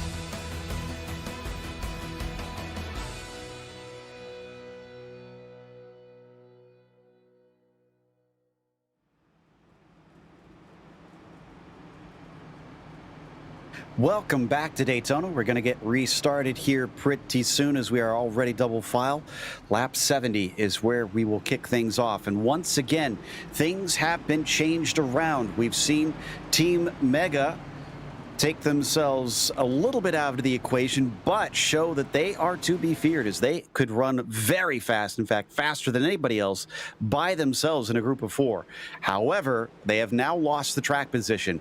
They are vulnerable to a wreck happening in front of them, which we've had multiple. This is our third caution of the day, as the pace car is in, and Justin Morton and Lynn Kinchlow will lead them away on the restart, and they start to once again slowly pick up speed around this 2.5-mile behemoth of a speedway. It's a great run on the bottom side for Justin Morton and Carter Kundinger. I think those two have found a partner, a dancing partner that they like. I think those two definitely have some speed. That top line not having a good day right now, with Lynn Kinchlow leading it at the moment. Matthew Thunhorst trying to bump Kinchlow to go forward, but they just can't seem to hook up well. And Travis Warling had to check up, make sure that he didn't cause an accident there for a brief moment. Thankfully, and once again, that top line, we don't see it on screen, but it is wiggly. And I think if I was in that top line, I'd be abandoning pretty quick, just like that. Well, Joe, we've seen Matthew Thunhorst a couple of times get a little bit frustrated with drivers on the top line not running. Oh, my goodness, though. Everybody diving down low. That is going to leave Thunhorst and the 90 of Warling just out to dry up on the high side. Whew. Bad day if you are on the top line, but they're sticking with it. Thunhorst and Warling could duck down, and never mind. Warling now gives way. Thunhorst thought he had some spot, but he does not get the clear. He has to stay up to the high side. He's trying to side draft the 3 so that he doesn't lose quite as much. And unfortunately, you are the odd man out, sir. Don't look behind you, Thunhorst. You have a train of 4 that has been the fastest all day coming up to help you out. That's right. Christian Chandler, Bretton Foster, Nick Ottinger, and Tom Abramitis have found each other, gotten in line, and they're now the cars on the high side, and they're going to try and tow themselves up to the front of the pack, I think. Ooh, but here's the thing. I don't think they want Thunhorst leading. So do they force a 3 wide, or do they let him hold the point here for a moment? Nope, he's going to make it easy for them. He is going to abandon that top line. All right, so he's going to dive down low. That is going to lead the number 20 of Tom Abramitis to be able to lead this charge up forward.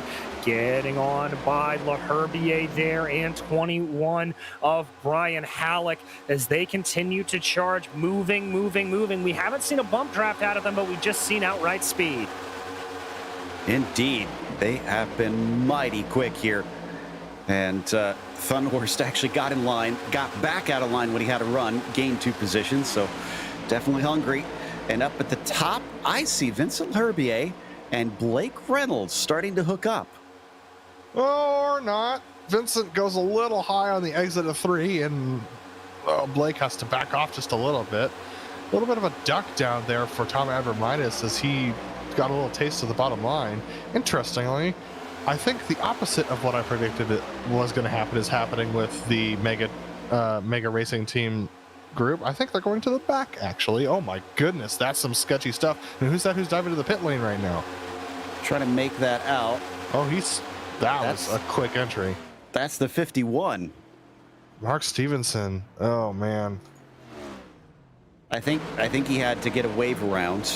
Well, so, fortunately, he didn't pick up a speeding penalty on entry, so... Yeah, so he tried to get a lap back, and that's why he's having to pit now, and I think he's just going to lose it right back. It was a good gamble, though. I mean, like you said earlier, he has got nothing to lose here. He might as well take every risk he can to try and get laps back, see what happens from there, and just stay out of people's way. But up at the front, Morton ahead of Kundinger. Dowd sits in third still. McGreevy for the Udox team leads Osowski in the Forge car there in the 033. And then we get to one of our Evolve cars in Ozzy Milwane as well. So we're seeing a big mix-up of teams here at the front. Yeah, we're not seeing that sort of partner team drafting like we were earlier. This is starting to be a little bit all for themselves here, and I think that's why you're not seeing the high lane coming in here. You see a couple of drivers up on that top lane trying to make it work, but they're well down in the order. Nobody wants to poke their nose to the outside to try to make the high lane work because there's no conceded guarantee that somebody will join you. You know, Thunhorst doesn't really care, though. he's up there, and he is hooked up with LaHerbier, and LaHerbier pushed Justin Morton up towards the front, and now they had a little bit of a run on the backstretch, and so now a couple of people are like, hey, I think we can make some positions up this way. They're jumping up to try and help. I see Blake Reynolds joining in. One of the Evolve cars is hopped up high. I think that's Joey Haynes, who is is 2 laps down currently. Unfortunately caught up in that recent incident. So where is our Team Mega Group? Yeah, they are still sitting in the back. And as you said, I think intentionally just cruising. We're not even to the halfway point, really. They're probably in a good spot to just kind of hang out back there, especially knowing if they hook up, they can just catch them back up if they want. Well, and that was a really amazing run from Thunhorst and LaHerbier. They've already been able to rocket themselves up forward, have to check up a little bit there, courtesy of a lapped car up on the high lane. I believe that is the 51 that we just saw come down pit lane of Mark Stevenson. But yeah, let's see here. Keep the camera here because they got the run to end all runs off the back straight. And if Leherbier can do this again, this could be mega. So Thunhorst still getting some nice shoves. Once they hit this super stretch, he's going to get himself up into 5th position. Thunhorst is one of the winningest drivers here in the majors, we should point out as well. 8 to his name currently. Yeah, and I think at least one of those was a Daytona 500, so the man knows how to navigate himself around this track, and with the help of a decent pusher like Leherbier. But remember, this is about as far as Leherbier got Justin Morton before Morton needed the help of Carter Kundinger to make this work. So it's possible Matthew Thunhorst needs someone else to jump up and help him out. He's got Ozowski tucked in behind, underneath him right now, but oh man, there's a little bit of a gap there, but Ozowski's going to close it, so Thunhorst not able to jump down to the bottom line if he wanted to, but they've got a decent run versus the top 4 that seem to be doing little breakaways, and they just can't seem to stay organized right now. No, it's just it starts to work, and then for some reason it seems to always peter out right about here, and nobody seems to be able to get them to the very front. Interesting on that winning stat as well. That puts Thunhorst 5th all-time in the majors, at least in pro wins. But there are 2 other drivers in the top 5 in this field. One is 2 cars back from him. That's the 66 of Blake Reynolds. He's 2nd all-time. And the winningest driver, I mean, no prizes for guessing this one, Christian Challener at 33. Yeah, Challener, who has just really gone on the tear recently in the last couple of years to put himself on there. Joe, I believe you, Adam, and I were on the broadcast when he finally broke that record. He was just kind of startled that he did it. It was really kind of a lovely moment. Continuing to watch here, though, Leherbier, even with the damage that he has, is still providing a semi-decent push here to Matthew Thunhorst. They're trying their hearts out. They want this top spot. We're debating whether or not there's some damage on Leherbier's car that might be checking him up a little bit and keeping him from giving as good of a push that he needs necessarily. Let's look. Here we are on board. And yeah, oh, there is quite a bit. Yeah, probably from some of the checkups that we've seen. Interesting thing to note, guys, Mega Team Racing has fallen off the back of this main pack. They were right on the back of it just a lap ago, and now they're off the back to the tune of nearly 4 seconds and dropping. Well, that's what I was trying to say earlier, Adam. I wonder if they're doing this because they know if they need, they can catch them back up because they found that out before. Absolutely, that's what I would do. But interestingly enough, Tom Abramitis has decided not to play the game, and he's hung on to the back of the pack in 23rd. So I'll keep my eyes on that as we continue to watch this front pack as the top line continues to bleed drivers. Could be an insurance policy, maybe. Just keep one of the team up there. We can see at the front of the top line, Ozowski has decided to take the point away from Matthew Thunhorst. They're going to go around, is this the 51, I think? No, this is the 598. That's Zach Brown. He's going to stay off to the right-hand side. And thankfully, everybody's able to keep that from becoming a mess. Yeah, and a nice little bit of a push there for Matthew Thunhorst given to Ethan Ozowski as they make their way through the corner. Some more lap traffic there, but Thunhorst able to navigate it very easily. There's a big push. Here he comes. And strangely, down on the bottom, I saw Blake Reynolds almost look like he was going to leave the line. There's a big lift there. And he went below the double yellow line. Now he's back in it. But the top line makes another run. But again, this is as far as we've seen them get from much of this race. That's where it's going to be telling. Can they go higher? Can they actually draw even with the bottom line? Yeah, and it was a huge checkup on the bottom line that caused Blake Reynolds to dive down. He actually made contact with Vincent Leherbier ahead of him. So interesting to see whether or not Blake is carrying any damage from that. That top line, though, they're just seeming to peter out once again. The bottom line, though, continuing to have checkups, which gives the top line life. Yep, that time that was a bit scary between Waring and Warling. Always making our lives difficult when they decide to run close together. And there's getting to be more and more lapped cars. This is what, the third lap in a row that they've had to go low underneath someone? Yeah, I think that's right, Joe. We're starting to get more and more of them, but thankfully here, that's going to peter out for the next while. There is not a lot of cars around them. It's all the way around to Nick Kuhn and Joey Haynes back in 30th and 31st. They are the next lap cars, nearly half a lap ahead of them. Looks like we might have a car that will fall victim to the limit here. Well, maybe not. I'm checking on Scott Corbin. He did have a lap where he was a little slow, about 55 seconds, but other than that, he has been running 51s and 52s. He's getting close to the line, though. He can't go much slower than he is. Yeah, absolutely. Him and Nick Kuhn are under threat, as well as Eric Smith, of getting over that lap limit, that lap time limit, which is the minimum speed you can run around here in order to be considered safe. So these drivers have to be very careful that they continue to run in groups of 2 or 3 to keep their speeds up right now, because if they can get a little bit more repairs done, they'll be able to meet that minimum lap time, and they need to get to lap 100 in order to get all of their points today. Smith with a 54, and now he's got a 50, so I think Smith's good now as well. A bit wavering, and unfortunately it's not looking like he's going to be able to do much to get decent results here today. Off of turn 4, Justin Morton has been leading a good chunk of the laps since the last restart, with the help of Carter Kundinger. Nathan Dowd there third in line with them, and they haven't been shifting around all that much since we've seen them restart and get up to speed. But we're getting close to the halfway point. There's really no point in them trying to do much in there if they're happy with it where they are in track position. If they're not seeing any shuffling around on the outside, which they haven't, then basically they're golden. Yeah, exactly. Just keep running what you're running here if you are in this leading pack on the low line. No need to get a little creative. No need to make this too wide. You can just keep doing what you have been.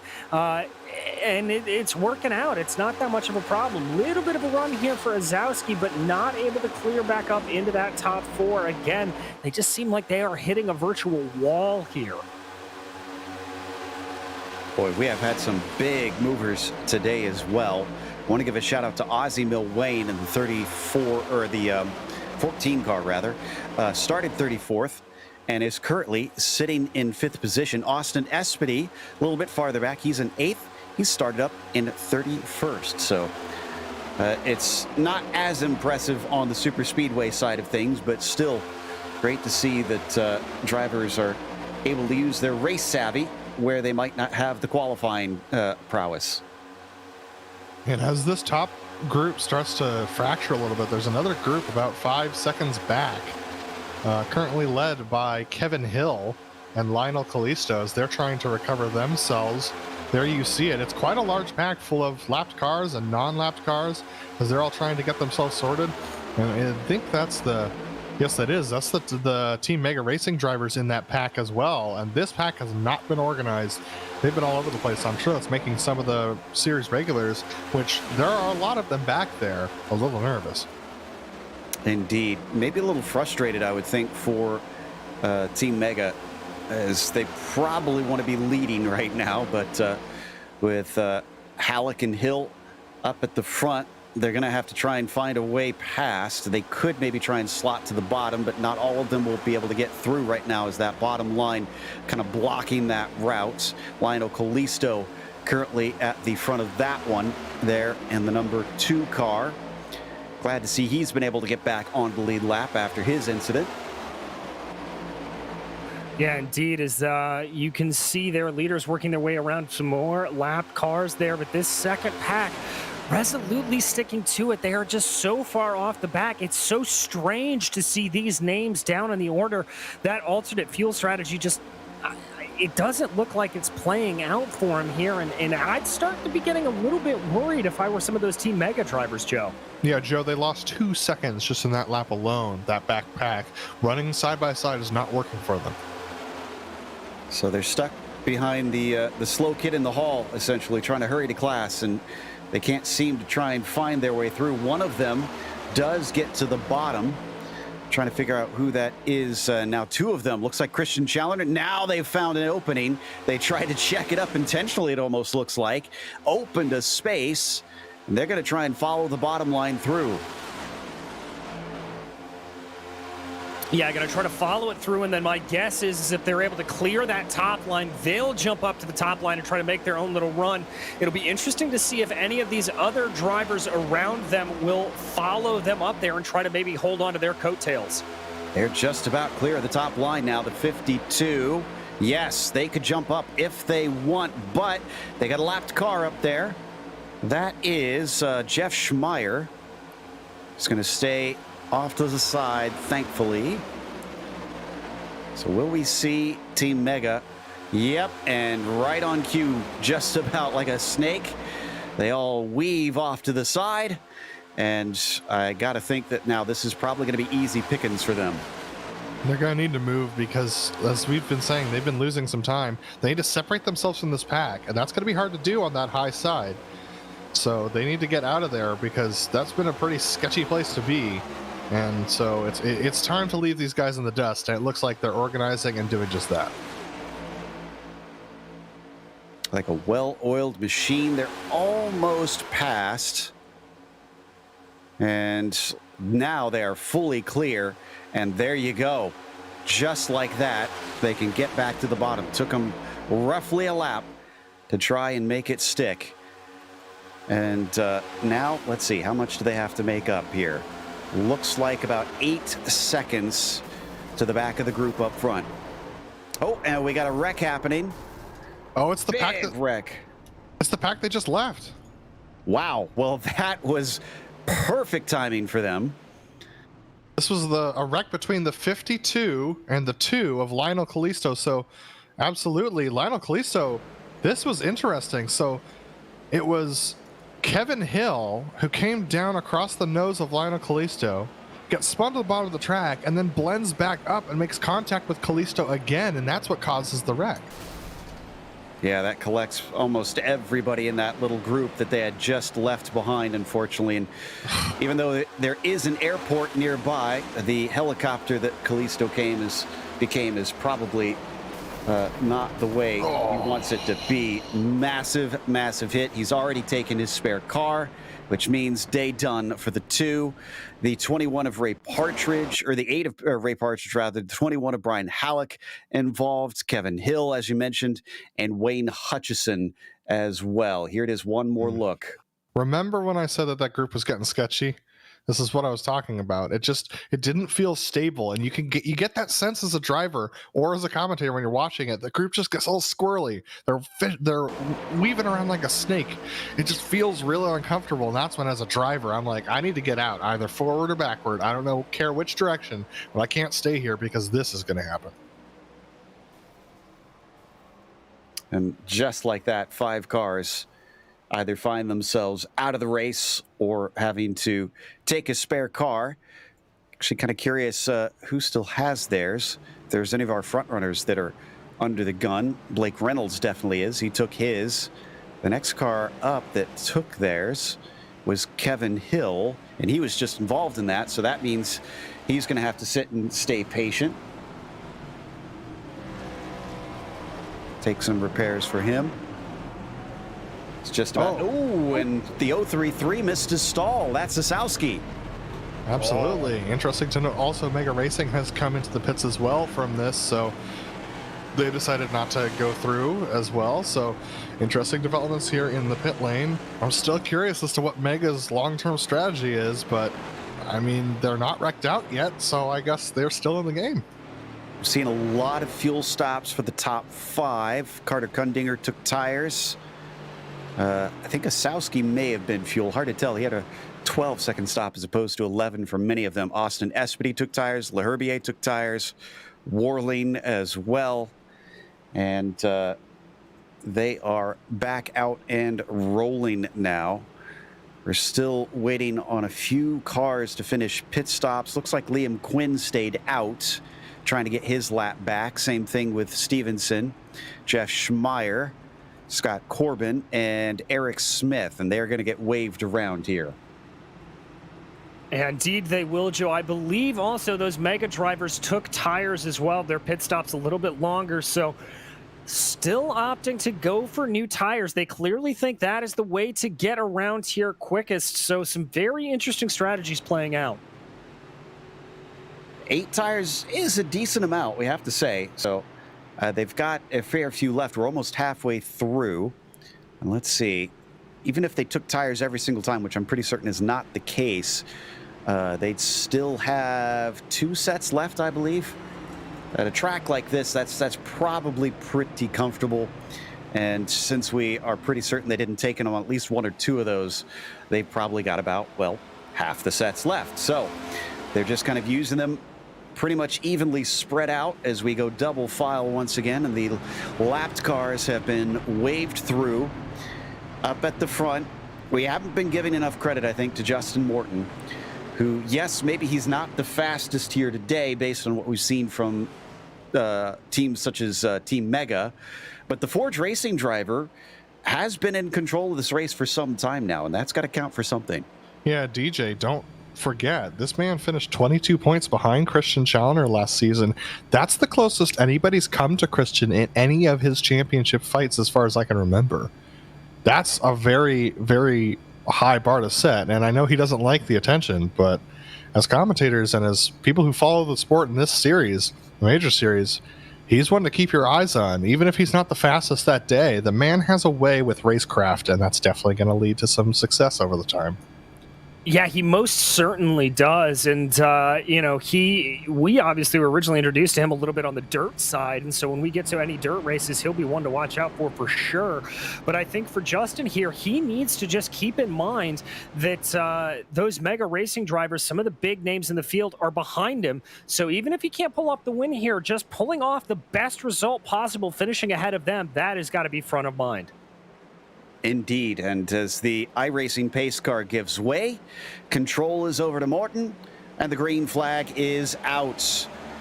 So they start to accelerate. A little bit of a check up on that second line. Almost looked like Thunhorse maybe jumped it slightly, but he's not allowed to switch lines, so he couldn't do much. But instead, he's going to push like the Dickens, and Dowd is now a leader.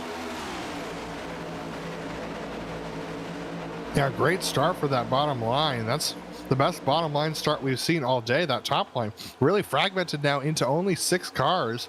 There's not much what they can do at this point, as it seems like everyone's just abandoning that top line for the bottom line at this point. But still, doesn't really matter. Thunhorse is going to push anyway. Yeah, and Dowd takes himself to the point as he touches the yellow line and gives a little wiggle. But for the first time, we are seeing the 147 leading a lap here at the Daytona International Speedway. Right now, McGreevy sits in third, though he's got Thunhorse to his outside, trying to see if he can make up that ground. He's been eager to try to get up to the front, has been trying for so long, but can't seem to get a good enough push to actually get the spot. Instead, he was the pusher that helped his fellow top line runner to the top spot. 104 laps to go, just a couple more, and we officially hit halfway.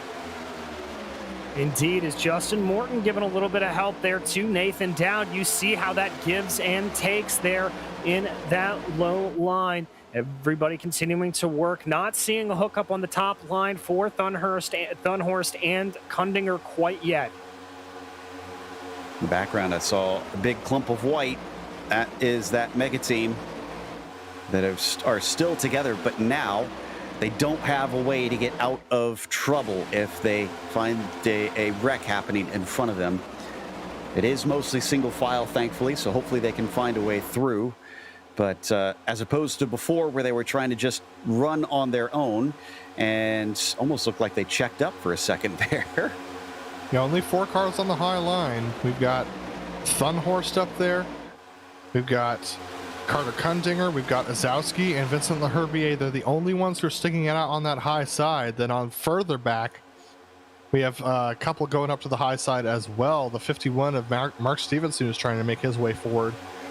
than the 33 of Joey Haynes, who's also a couple laps down trying to make his way forward. So quite a few drivers who are laps down trying to make the high line work, but right now at the top of the field, only those 4 cars. So out of turn 2 and onto the backstretch once again. We're on lap 99. So next time through will be that halfway marker. We've only lost officially 2 cars, Lionel Callisto and Ryan Carwile. Everybody else, in fact, yeah, I saw some taking repairs. Wayne Hutchison was until just a moment ago. He's back out on track. We still have 34 cars still running as we're officially 250 miles in to this 500-mile race. All right, crossing that crucial halfway point, all of these drivers that are on the lead lap now will be able to pick up full points. This is going to be the point that some of the other drivers are going to try to push up to. Remember, as we talked about, really in terms of Justin Morton, that some of these drivers know that this is a massively long season, and you've got to maximize points wherever you can. So if they're able to get the run here, that is going to be a good thing. Through 3 and 4 once again. That high line doesn't want to die, but it also doesn't seem all that healthy, which has kind of been the MO for basically the last 70 laps there. Still having the charge led by Thunhorst. Yeah, you need, if you're going to make that high line work, you're going to need to get the person second in that high line to get up and tango with the guy on the front of the high line. So Thunhorst has got to hope that he can get Milwane to hook up with him. So this is going to be very interesting to see whether or not that's possible. It doesn't look like he's necessarily interested in doing that right now, but they are pulling a little bit on the front group. But it seems like they peter out right around 2 or 3 car lengths behind the leader most of the time. Yeah, just isn't getting the push that he needs, that's for certain. Asowski back there and the 033. So we got a little bit of damage on the front of Kundinger's car as well. Thankfully, I don't think that'll affect him too badly. Just a few scrapes and nicks on the front. But he's going to have to put a few more on if he wants the speed. Does he try and push this time? It appears that is a no. Somebody ducked into line there briefly. I think that was LaHerbier. Yeah, it was. It was the 027 opting to jump down behind his teammate, Austin Espedy. So a little bit of team tactics there. You can also see those Evolve drivers right up in front of them. That's Ozzie Milwane and Andrew Waring as they run bumper to bumper. There's still at about 26 cars left on the lead lap. Last one is Jason Wallet. He's actually in a little group just farther down the field, with the only other one on the same lap as him up at the front of that group was Zachary Brown. There you can see them. Those 3 in between, I think, are all on different laps. So everyone on recovery drives in that pack, and they're staying, nose to tail. And quite frankly, the fact that you can run this quick with the front end peeled off of that next-gen machine, that's pretty impressive. So if I were him, I'd stay right there. Yeah, absolutely. That's a good sign. Hopefully the real thing can do that. We'll finally get to see them running at something other than a quarter miler competitively next time out when they head to Daytona. And still that top line persists with only 3 trying to plug away at this stage now that they've lost the Kinetic Racing driver. But Dowd has not lost the lead either. That black number 147 you see at the front took that on the restart. Morton's not really fighting it. Seems content, just going to hang out there in second place. Yeah, he looks pretty content and comfortable. I think Justin knows he's got the speed to lead this race. He feels content with the way the car is feeling. And we're just over halfway here, Joe. He doesn't need to push that hard. That's part of one of the things that makes an oval race like this on a super speedway so tricky, is that you have to master one of the hardest things in the world for a racing driver to master, and that is patience. You've just got to be patient. Well, right now, we're seeing a lot of patience from these drivers, I think. There haven't been a lot of crazy moves in this last restart. Everybody kind of got to the bottom. And once that happened, other than that top line, just trying to continue to see if they can make it stick. It's been a lot of single file racing here. Moving early into the second half. There's Thunhorsten, the yellow and black there at the front of the top line. So where are our championship contenders at this stage? Challenger we've been watching, and of course he's still sitting in the mid-pack in 18th right now. Where is Waring? Waring is 6th, so he's pretty far up to the front. He's on the bottom line. Poor Eric Smith is 14 laps down after he was collected in an accident after the accident had happened. So our third place in the points is way behind. And then Mark Stevenson is 8 laps down.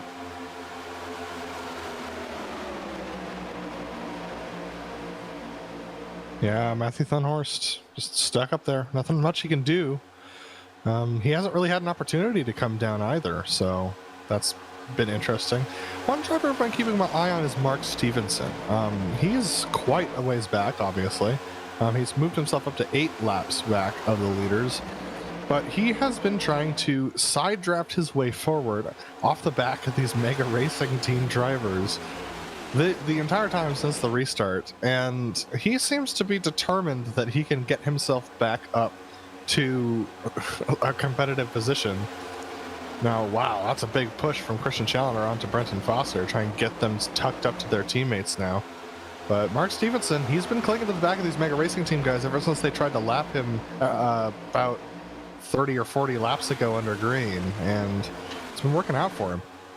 Let's not forget that Forge Racing Team is known for being pretty skilled on the oval side, so not too shocked that Stevenson has not given up on this. He wants to try and make the best out of it he can, because this is where he works best. And he's starting to communicate now with somebody. So, he was asking for Brian.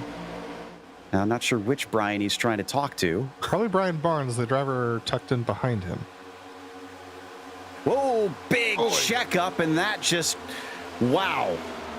That worked like a Newton's cradle all the way back to the 51. Every single one in that Mega Racing Team made contact there. Ooh, that is not what you want to see have happening. That is a very, very rough position to be in, but everybody able to survive it, get through it. That could have been absolutely catastrophic for our championship standings. And now Thunhorst is getting fed up. He's actually talking to Carter, saying he hasn't pushed him. He's looking for help, and he wants that O2 to actually start taking some action. A little ironic, though, Joe, because Carter was the one who got J-Mo to the lead, so I think Carter's just going to oblige Matthew now and give him a push, but I'm not sure if Carter really wants to be jiving right now. I think he's just as happy as the people on the low side to just hang out. Well, and interestingly, I was just mentioning where our championship contenders sit. Carter Kundinger sits in 5th in the points right now, and he is down in 8th on the track. So he's also sitting very well. He doesn't really probably doesn't want to rock the boat here and just say, let's ride.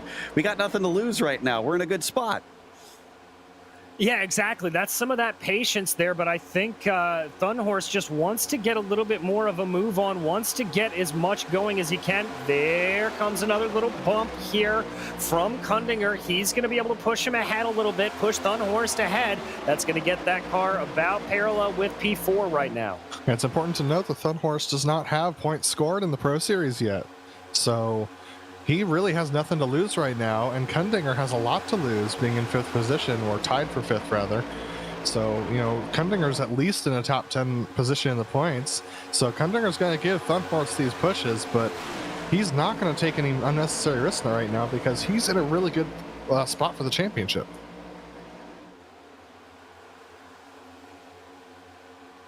Oof. Ooh. Little bobbles coming off of turn 2 there. That didn't look all that fun. Wonder if we're seeing the frustrations start to manifest themselves out on the track And will Or we the see? fatigue. Yeah, that too. I was just going to say, is it starting to get to the drivers and are mistakes getting easier to make? Very well could be. I mean, you're talking about a very long race here, and mental fatigue does come into this a lot. It's very similar to driving an endurance race here. You don't realize just how much heavy wheel you're having to put into these cars. These next gens, while they are lighter than their Gen 6 counterparts, they're still heavy machines. You start to get a little bit of physical fatigue on the arms as well, starting to look at that lap counter, just praying for it to come down a little bit faster. And now the wind, 10 miles an hour of the southeast, guys. That wind can really affect these cars. Yes, they're heavy, but they're also, you said that they're lighter, and they also still have that rear wing, and they've got a lot of side area on the right side and both sides of the machine, and that can absolutely push the car around. Well, for now, they've been dealing with it pretty admirably, but hopefully they get themselves a little bit under order if that does gust once again. So we hit 88 laps to go. For fans of Scott Corbin and Jeff Schmeier, I think, yeah, at least for Scott Corbin, 2 more laps and he's able to start overtaking Ryan Carwile. Then a few more to get to Lionel Kalisto. Schmeier is 50 laps down, but is back out onto the track. So the 30 might get the Dory Award today based on how things are going so far.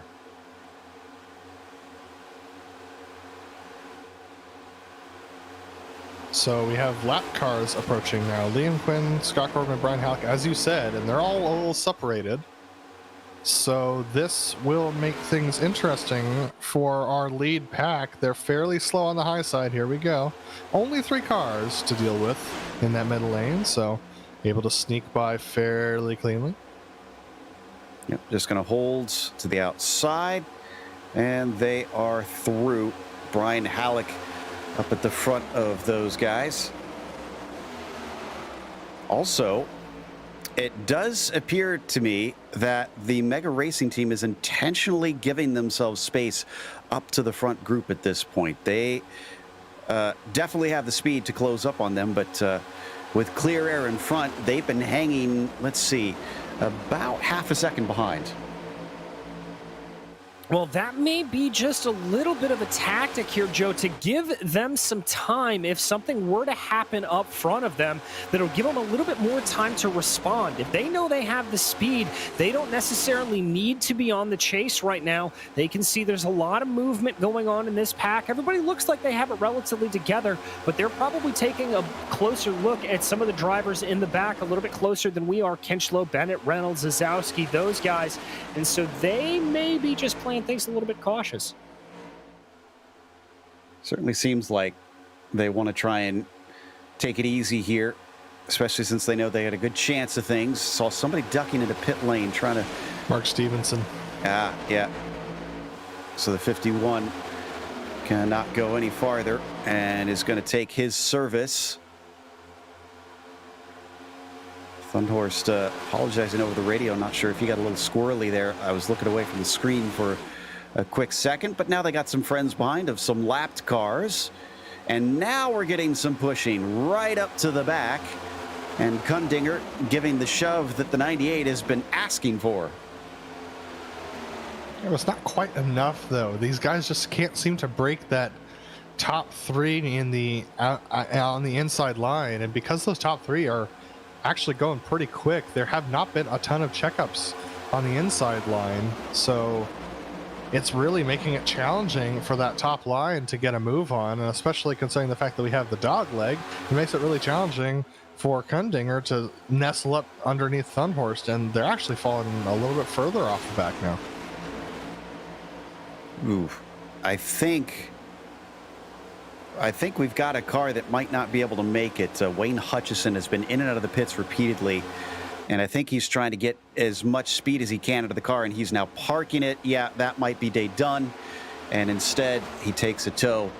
So yeah, I think he was trying to get the car as quick as he possibly could and decided finally that it just didn't have enough in it to meet the safety standards.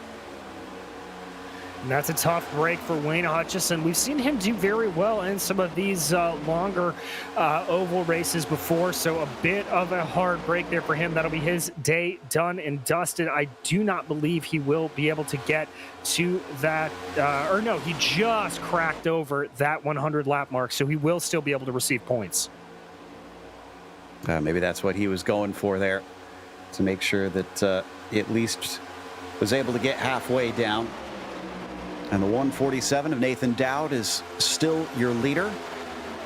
Been definitely a bit of a different look for the leads here since we passed, I'd say, about 30 to 40 laps into this race. It's mainly been one person for long periods. For a good time, it was Justin Morton, who you see second in line there on the bottom right now. Nathan Dowd, since the last restart, got himself to the front. He's been leading the way. Will we see somebody else potentially try and get to the front? I got to think that Thunhorst, if he manages to start close to the front, is going to try his darndest to get to the lead.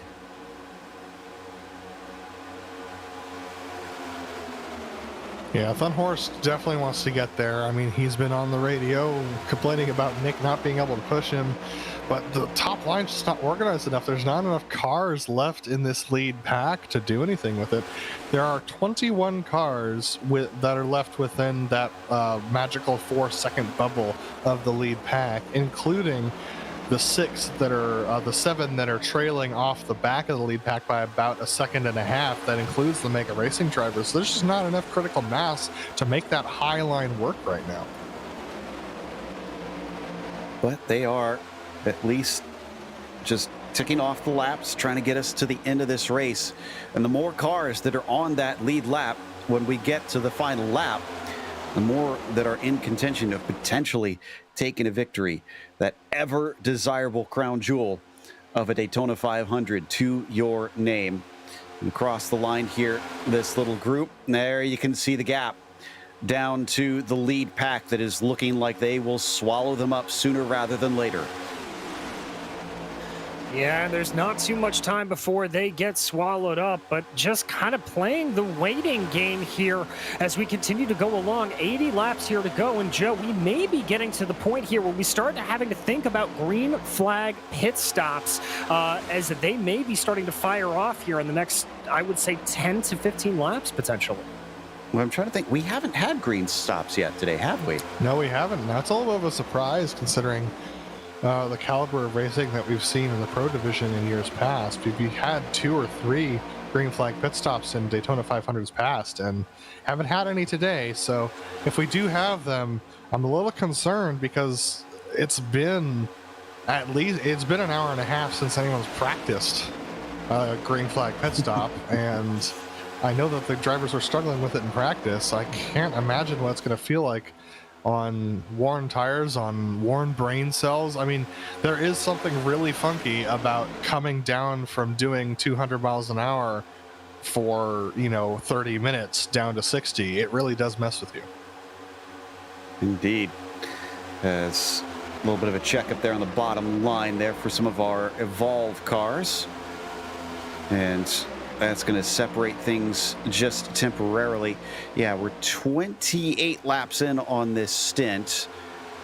And honestly, the big tell is probably going to be when we see that top line start to try and make its way to the bottom. If we see that, I think we can be pretty certain that green flag stops are about to happen.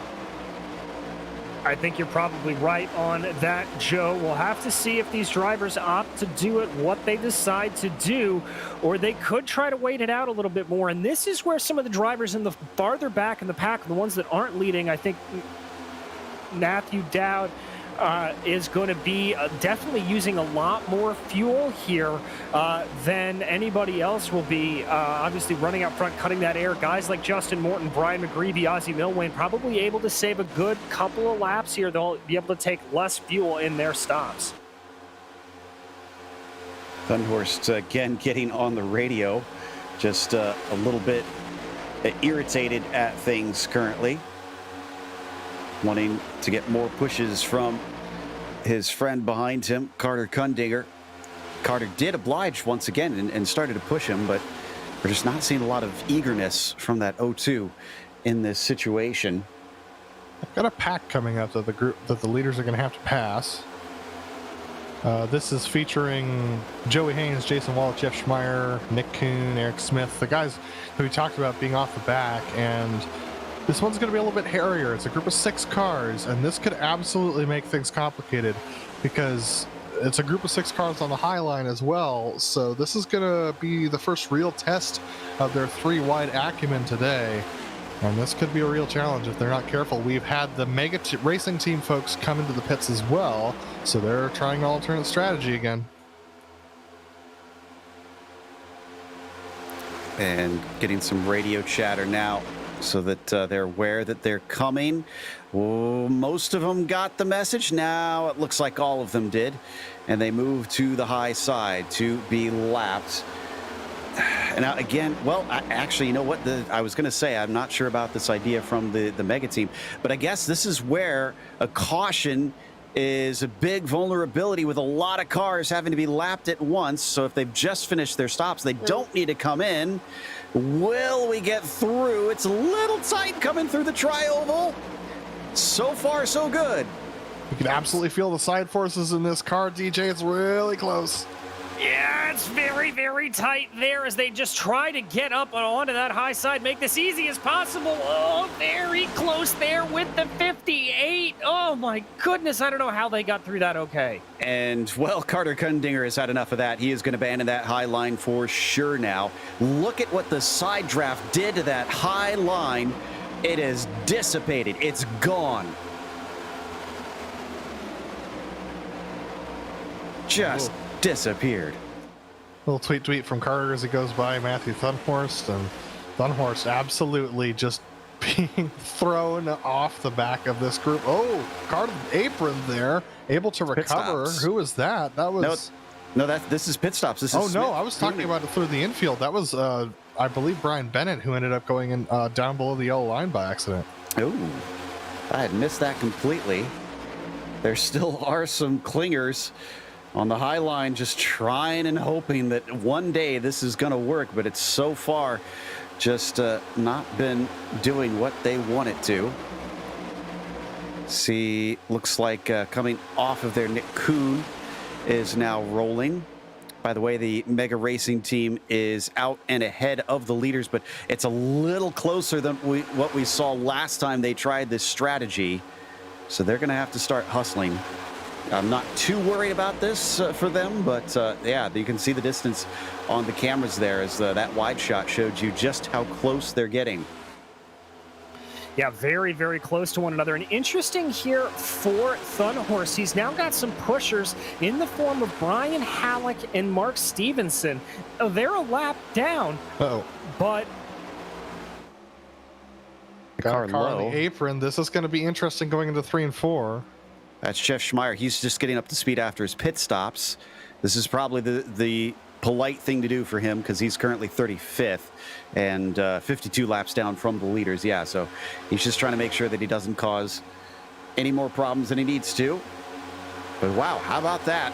As much as I had thought that was it for the attempts for the high line, like a zombie, it rises once again.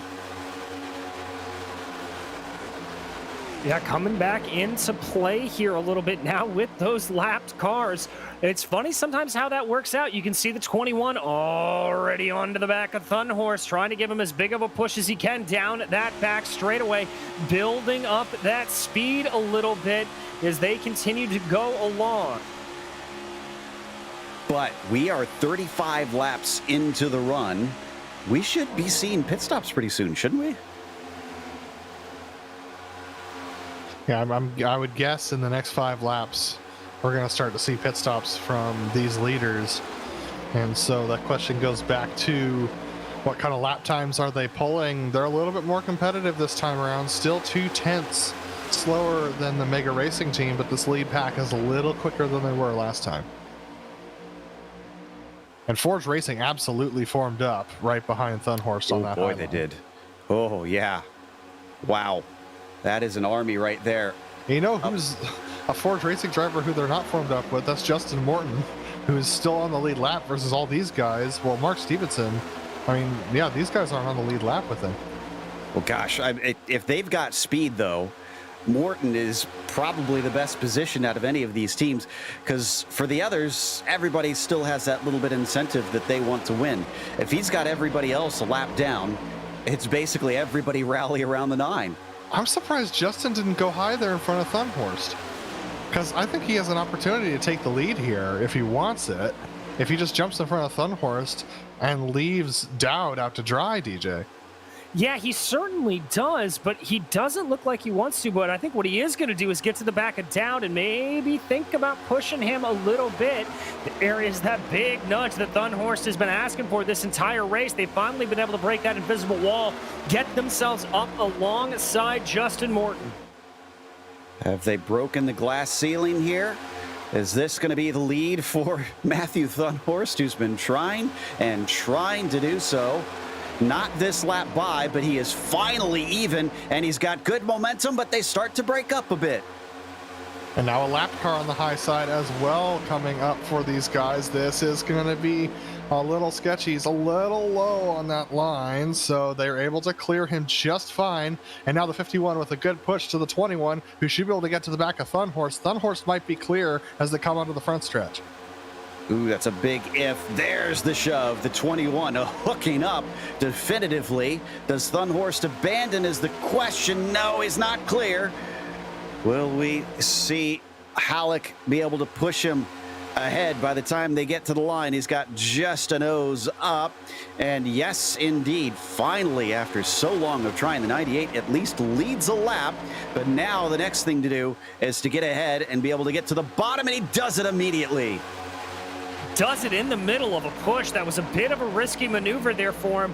Now it is time, I think, for these Forge Racing drivers. They may fall back a little bit, and this could be where you see Justin Morton move his way up the track if he wants it.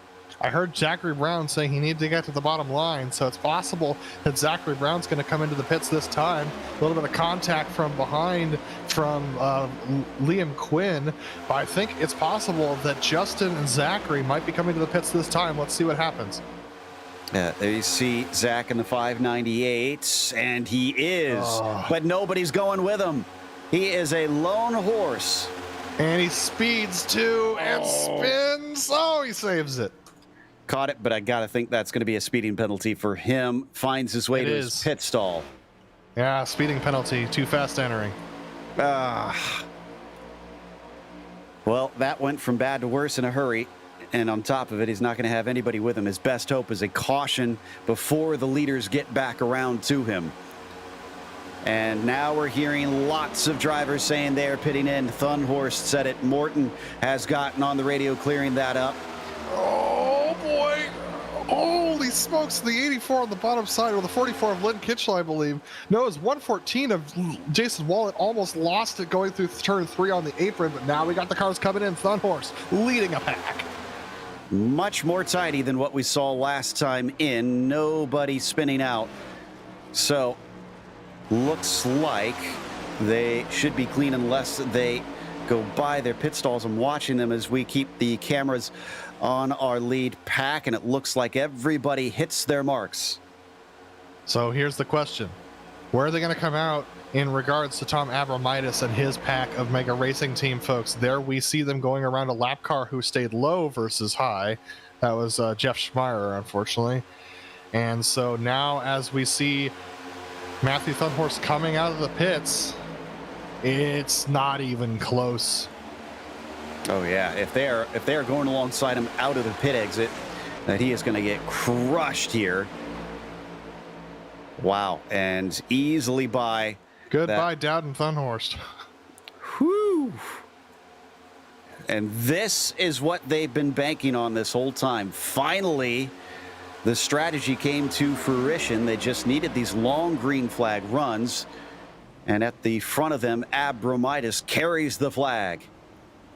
I mean, DJ, we say that this is coming to fruition, but they're 25 laps into this. No, sorry, they're 10 laps into this run. I was going to say, if they were more than 20 laps into this run, it wasn't going to be worth it. But 10 laps, I think you can do the math on that. I think they're going to be okay.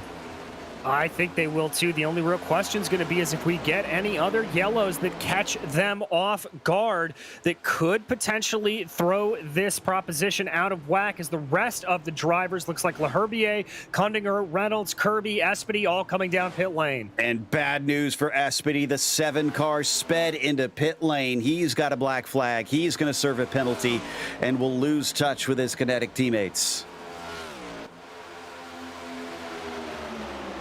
So we've got Travis Warling, who still needs to pit. He's on lap 43 of his stint. He's actually hanging on to the back. There he is right there. He's hanging on to the back of the Mega Racing team.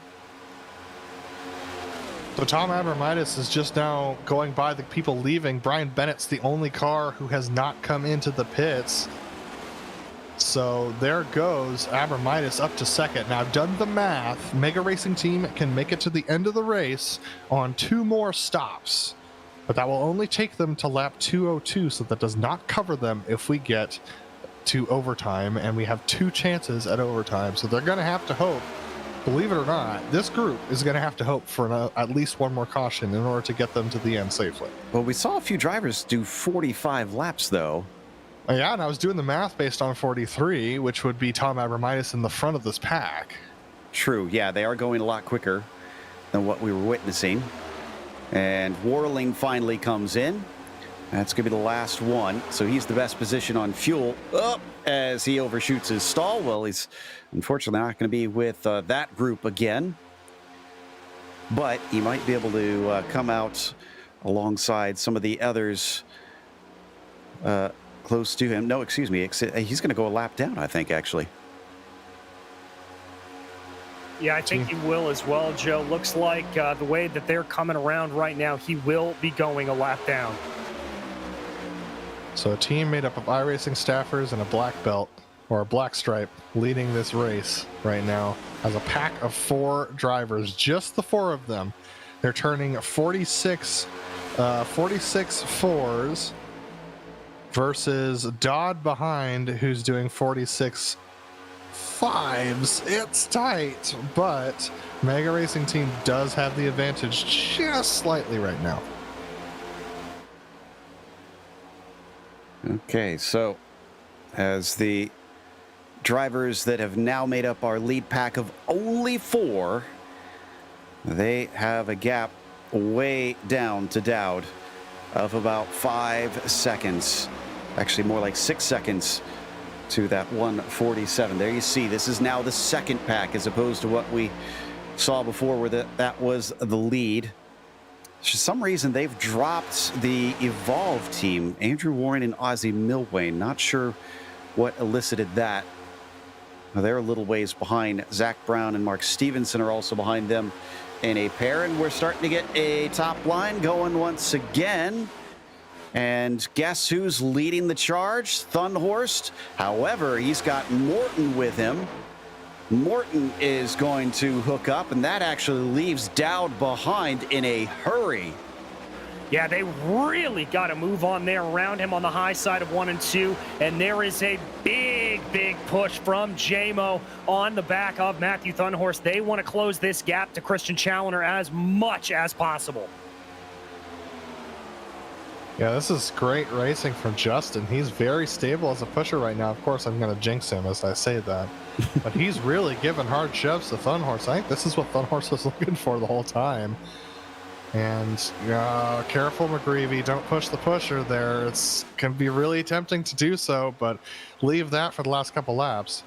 Oh, Vincent LaHerbier's wrecked, and I don't think he'll bring out a caution. Oh, there it is. Thankfully avoided by those coming up to him.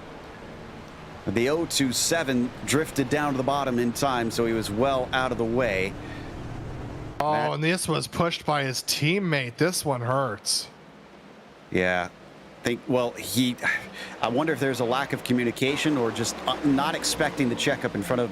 I think he tried to get on the brakes here because he was quickly approaching the car ahead and then just gets shoved aside. And was that Reynolds? Whoa! Does he catch it? Does he catch it? Of course he does. He's Blake gets Reynolds. It.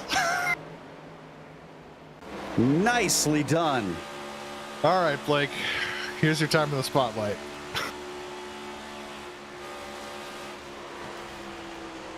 brings it down. Whoa! Wants to break away again, just playing footsie with that yellow line and able to hold on to it. I wish we had an onboard with him. That would have been hands all over the place. Eyes would have been bugging, I'm sure. And I don't think he got any damage out of that either. Just maybe heated the tires up a little bit in the process. Okay, we just finished green flag stops. Does anybody try and come in? It's way too early to get to the finish from here. So I gotta think the Mega Racing team is gonna stay out. They want that track position that they've been looking for all race long. Maybe not. Unless this is a fake out. Are we gonna see Abramitis in? We are, and they're gonna give it up once again. Okay, so from here to the, from the restart to the end of the race, it's going to be about 55 laps. So everyone's going to need a splash. Yeah. Unless we get more yellows. They're not giving it up. Everybody else is going to follow them down to the lane. Didn't see anybody miss their stall, thankfully. Well, interestingly, DJ, track position really has... Thunderhorst back out with a splash and dash. McGreevy, Dowd, Morton, they are going to lose track position. They took tires again, Joe, and the other drivers, Thunderhorst, McGreevy, Dowd, did not. That is how they lost it. Okay, this changes things yet again, but so far it hasn't served them too poorly. We're going to take a quick break, see if we can make some predictions of our own. We'll come back with the final quarter of this 500-mile race here at Daytona for the majors.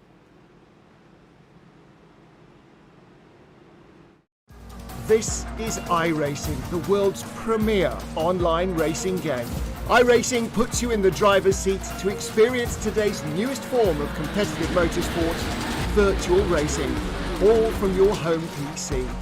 Race virtually in endorsed series from NASCAR, IndyCar, IMSA, the World of Outlaws, Aussie Supercars and more. Take on legendary circuits like Daytona, Silverstone and the Nürburgring. Join iRacing's global online racing community and get on track today at iRacing.com.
Welcome back to Daytona International Speedway. Getting ready to restart on lap 145 here today for the Majors Daytona 500 second round of the 2022 season. After pit stops, Thunderhorst only taking fuel, McGreevy only taking fuel, Morton the same.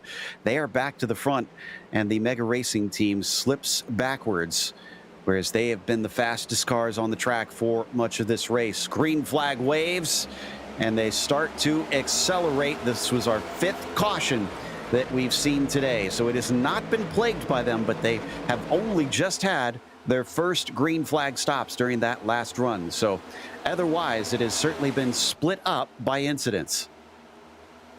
Very split up by incidents for sure. And this is a fairly unorganized restart. Everyone's very spread out except for that top 5, and just trying to figure out where their teammates are, where their lines are. But one big block that I'm seeing is a block of kinetic drivers tucked in with each other and 3 wide in the middle of the backpack as well. Ooh, that's a little bit surprising, especially on a restart. I think the 54, yeah, he's just trying to drop back, it looks like. That is Scott Corbin, who's still 33rd and 44 laps down. So he's trying to just get out of the way of everybody that he is competing with right now, since there's no sense in him trying to stay in the midst of that group. Now we start to see the front once again move to the low line with Thunhorst leading. But I kind of wonder, will we get Foster there in the 23? Will he be able to potentially try and find an opening if that top line doesn't move? You got to think if that Mega Racing team packs up, they're going to escape, and any opening is going to be basically bye-bye. Very true, Joe, but the one thing I would say in contrast to that is the pusher on the high side here is Justin Morton, and we have seen some really, really good pushing from him over the course of the race. Remember when he got hooked up with his teammate Matthew Thunhorst, and they were able to pull away from Nathan Dowd earlier? So I wouldn't exactly say that Mega's got a clear shot to be able to break away like this. Not yet, but they almost got half of their quartet up there. And actually, they are a little bit split up, too, because, yeah, they're missing Christian Challoner, unfortunately, and Ottinger. Oh, yeah, they've got Justin Kirby in between them, along with Kinchlow. I confused Kirby with Ottinger there, similarly painted cars. Yeah, so Ottinger and Challoner have some work to do to find themselves a way forward, but it doesn't look like either of them really want to. So I think, actually, at this moment, the Mega Racing team would rather hang back, but 2 of their guys are tucked up there in the front pack, and when you're tucked up there, especially side by side, you can't go anywhere. You have to race the race that the drivers ahead of you are doing, and that's what they're doing right now. Indeed. So as they start to see a few of them jump down to the bottom, that was Justin Morton, who seemed to like the low line and then immediately weaves back up in front of McGreevy. Did not want to be there. That's Lynn Kinchlow in front of him in the 44. And Kinch, let's see how Morton decides to handle this. He's going to give him a nice little bump here down. So what happened there with the 66? We saw him just weaving. So some other drivers were asking him over the radio what was going on, and Blake just responds, "I was just feeling out the sidewall." I don't think that's completely true, but we'll take it for now. And I think everyone would prefer you did that in practice, but you know, I guess in the middle, you know, I think that's sarcasm. 3/4 of the way into a race sounds fine. And once again, down to the bottom. I'm going to bet you money the 9 pops back up here. And he thinks about it. No, he's going to stay on the bottom. Okay, he's had enough of that. He doesn't want to be the front of that group. He'd rather be in the middle here in the bottom. Yeah, DJ, I don't think he believes that Lynn's a good enough pusher for him right now. So even though I think he'd rather be on the high side, he's going to stay down low unless someone else jumps up with him. Yeah, and this is one of the problems. You know, Forge, one of the bigger teams here, but so many of their drivers are down in the order, a lap down, trying to gain some time back, as now he's going to go back up to the high side. And who is that following him? That's Ethan Azowski, that he apparently thinks that he's got enough of a good pusher man there behind him. Well, that's, yeah, sister Forge teams, I think. So that is what he was looking for here. He was trying to find a buddy. Now that he's got him, he's hooked up. Can they push themselves to the front? And we have 100 miles to go here. This is getting very stressful for these drivers, for sure. That top line, it's looking really good and organized, and that's actually kind of the last thing that anyone on the bottom line wants to see, especially those who wanted to have a chill race. Top line's very organized, plenty of cars in it. They're competitive now and being led by one of the faster drivers today, who's always been up there battling for the lead, Justin Morton. Sorry, 125 miles to go now with 50 laps left. There's a good run there from the top side. Starting to try to make inroads. Can they beat the mighty Team Mega with two of theirs down at the bottom? And when will they start to go as well, with Brenton Foster and Tom Abramitis? Currently those two down below. Still have 23 cars left on the lead lap. Kevin Hill is the last of those right now. And we've got 33 cars still running in the race itself. Wayne Hutchison has since called it quits despite a few failed reboots, and has been sitting in pit lane for about 27 minutes now. So I think he is officially done. Well, before anyone can face the equivalent of final boss of the Major Series, they've got to face one of the winningest drivers in the Major Series, Matthew Fenhorst. And Matthew's up at the front of the pack, and we know how hard he's worked to get there, and he's not going to want to give it up easily no matter who comes up on the outside. I would expect him to be the kind of guy, even at this stage in the race, who would put a block on. Yeah, I don't doubt it. I think Fenhorst is going to be very cutthroat if it comes down to the win. In fact, pretty much all of these drivers up towards the front, especially if they aren't fighting for a championship, have got to be making any move they can to try and come away with today's trophy. Still not seeing huge gains up there from the 9. And Osowski is on the lead lap with him. We mentioned a lot of the Forge drivers have had issues that put them a lap down. But Osowski's technically still in the hunt here today. Yes, he is, but we haven't seen him really close up behind and give a massive push. Of course, as soon as I say that, he hooks up to the back of his teammate, gives him a nice push here down the backstretch. That'll help him clear a couple of cars. It just seems like Ethan's being a little bit tentative. Osowski, remember, he's our only, I don't know if we've mentioned this, but he's our only rookie stripe driver in the field for Oval. And so it's possible he just doesn't have a ton of experience, but knowing Forge, he's probably got plenty of practice in with large groups and large packs like this. So Forge is really good at preparing their drivers for the challenges that they're going to face. Indeed, and if you qualify your way in, you have to know at least a little something. Sometimes drivers are just maybe a little more leaning towards league racing, and so they don't have the licenses or iRating here that might imply what's underneath. But Osowski certainly has got pretty good chops. Actually makes me kind of curious who does have the lowest iRating in this group. I'm not sure, Joe. I'll have to check my numbers on that to try to get it and figure it out here. I think Andrew Waring, actually, interestingly. Who's got pretty good stats here in the majors. Well, but, not everyone runs official series, and the major series proves that you don't have to run official series to run in pro, and have a high I rating to run in pro. Heck, I was in pro for a season, and my I rating's not that great. And this is an paved oval license that we're talking about too. So his I rating over on the road side might be a little higher and whatnot. So even if he isn't as skilled on the oval side, he could still have plenty to brag about elsewhere on the sim. There you see him amongst the Evolve drivers. So now 44 laps to go. They got a lapped car up on the high side.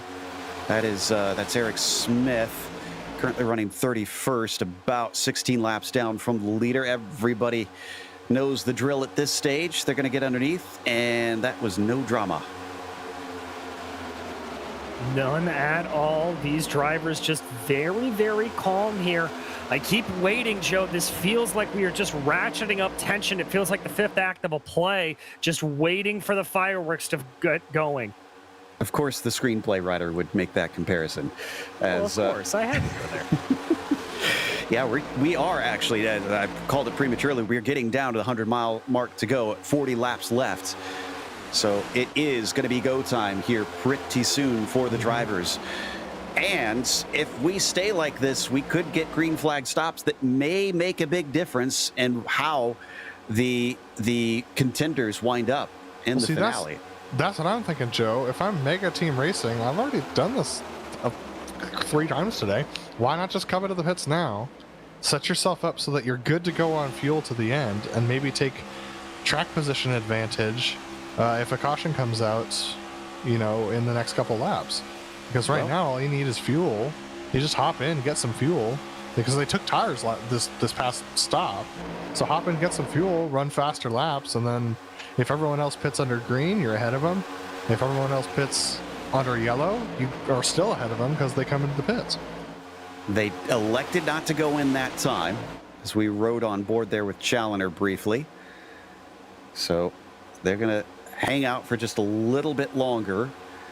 They still have a couple laps that they can maybe come in, and maybe they just want to keep it safe, because if we get a green-white checkers, they don't want to be shy on fuel to the finish. So maybe we'll see them at about 40 to 35 to go, or thereabouts. Down to the pit entry, and no dice this time as well.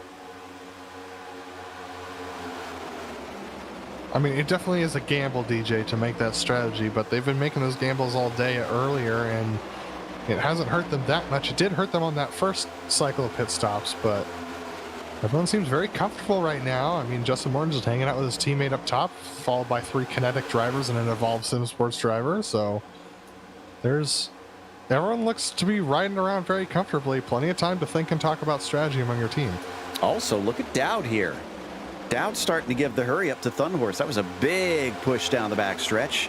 They weren't able to run away, though.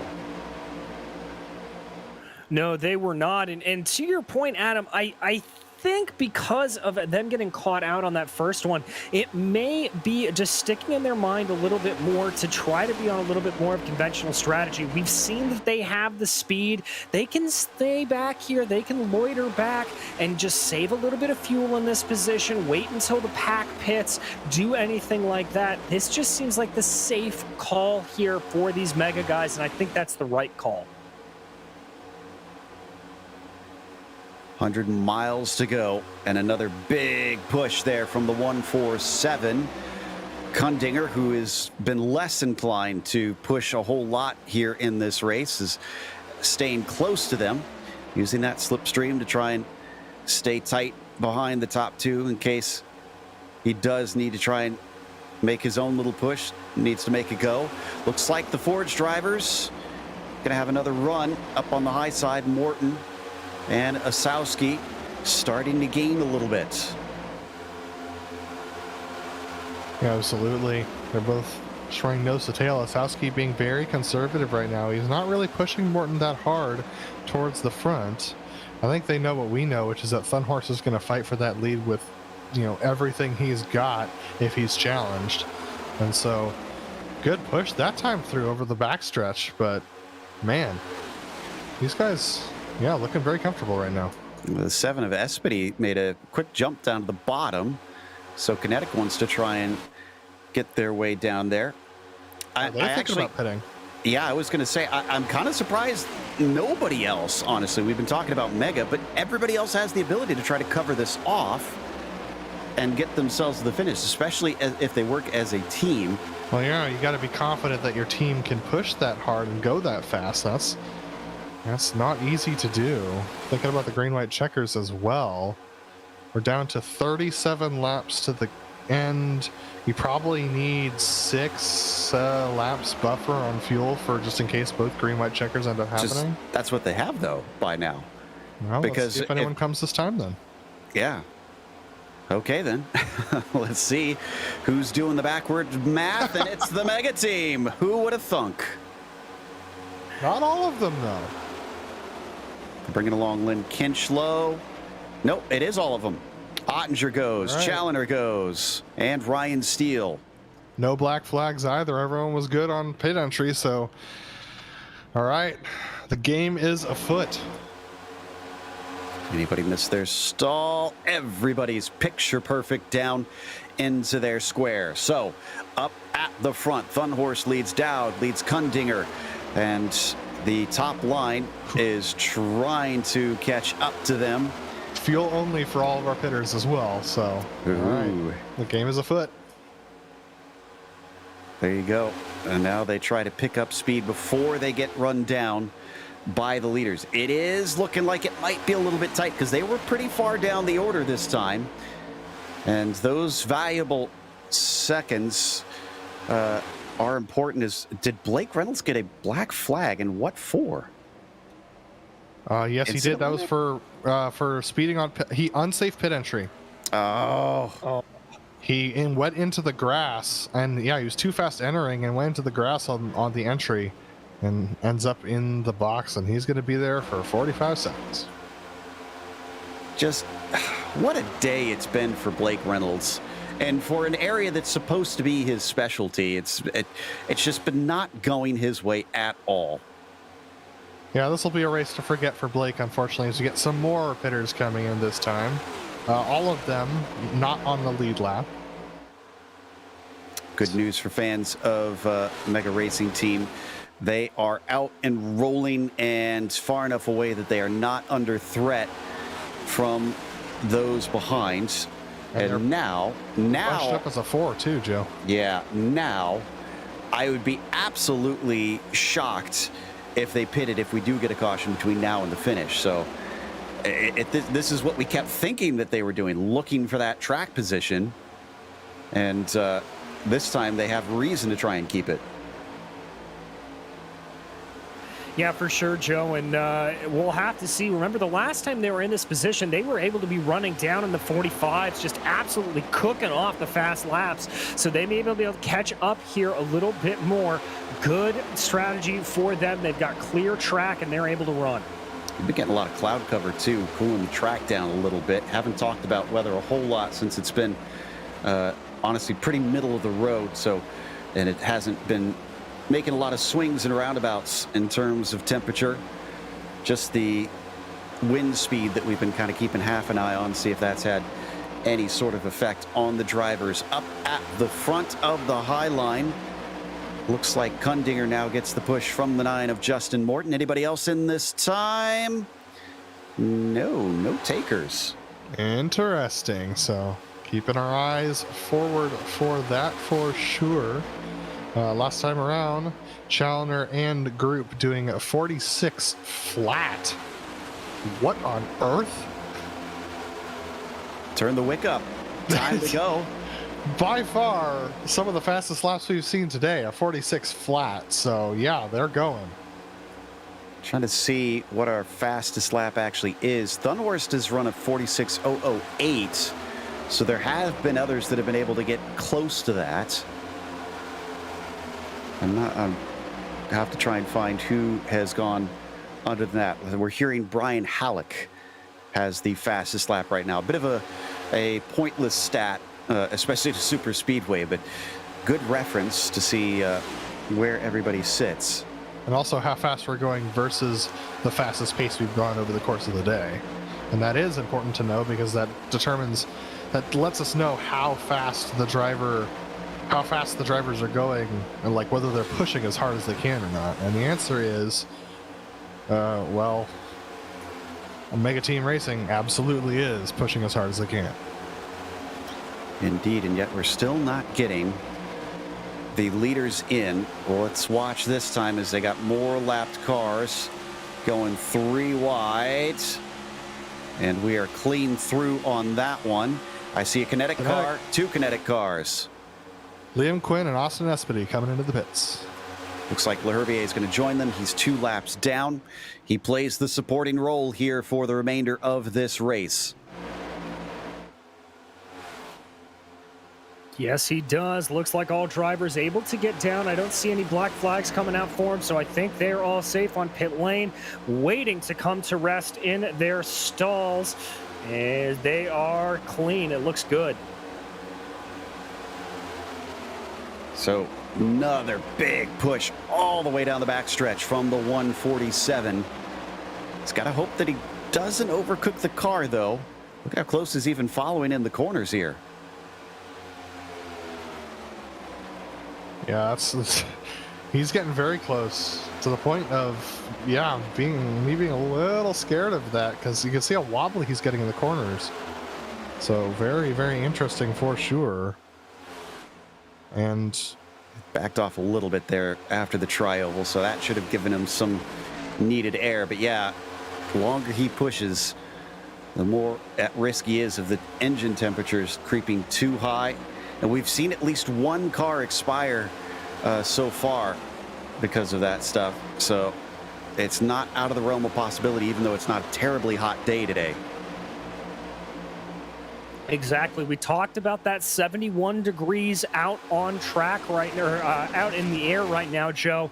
And that is certainly going to help keep these cars nice and cool. Not a lot of humidity out there, so it will be helping, but you do have to keep an eye on it. And remember, Dowd used to running in the front of this pack for a good chunk of the race there. He's just going to have to keep an eye on that temperature gauge, make sure he doesn't push it too hard. I need to double check. I think the longest green flag stint we had was 46, I want to say. right. So we're seeing our leaders right now on 30 laps in, although Travis Warling currently, who sits in 5th in line in the number 90, he's got 35 laps since his last pit stop. So he's definitely going to have to come down for sure, and actually somewhat soon. Everybody else can go a little bit longer, but we are almost 100% certain they will not get to the end unless we get a whole spate of cautions here. And we just saw a new fastest lap from the 66 machine. That's Blake Reynolds, who set a 45.830 the last time by. Indeed, and he unfortunately is a lap down. He's going to sit in a little group. Actually, I say that, sitting in a little group. He's sitting with the Team Mega. So, in fact, they've got a few lampreys, unfortunately, attaching themselves. Stevenson is in there. Of course he is. And Zach Brown. Stevenson's been clinging to the back of Mega Team Racing for the last 100 laps. It doesn't surprise me to see him right there with them. Unfortunately for Mark, he has not been able to regain a single lap over the course of this race because he's been off cycle and his car is running a little richer since he took that damage early on. Yeah, just a disappointing day for another one of our drivers who usually fares so well here on the ovals.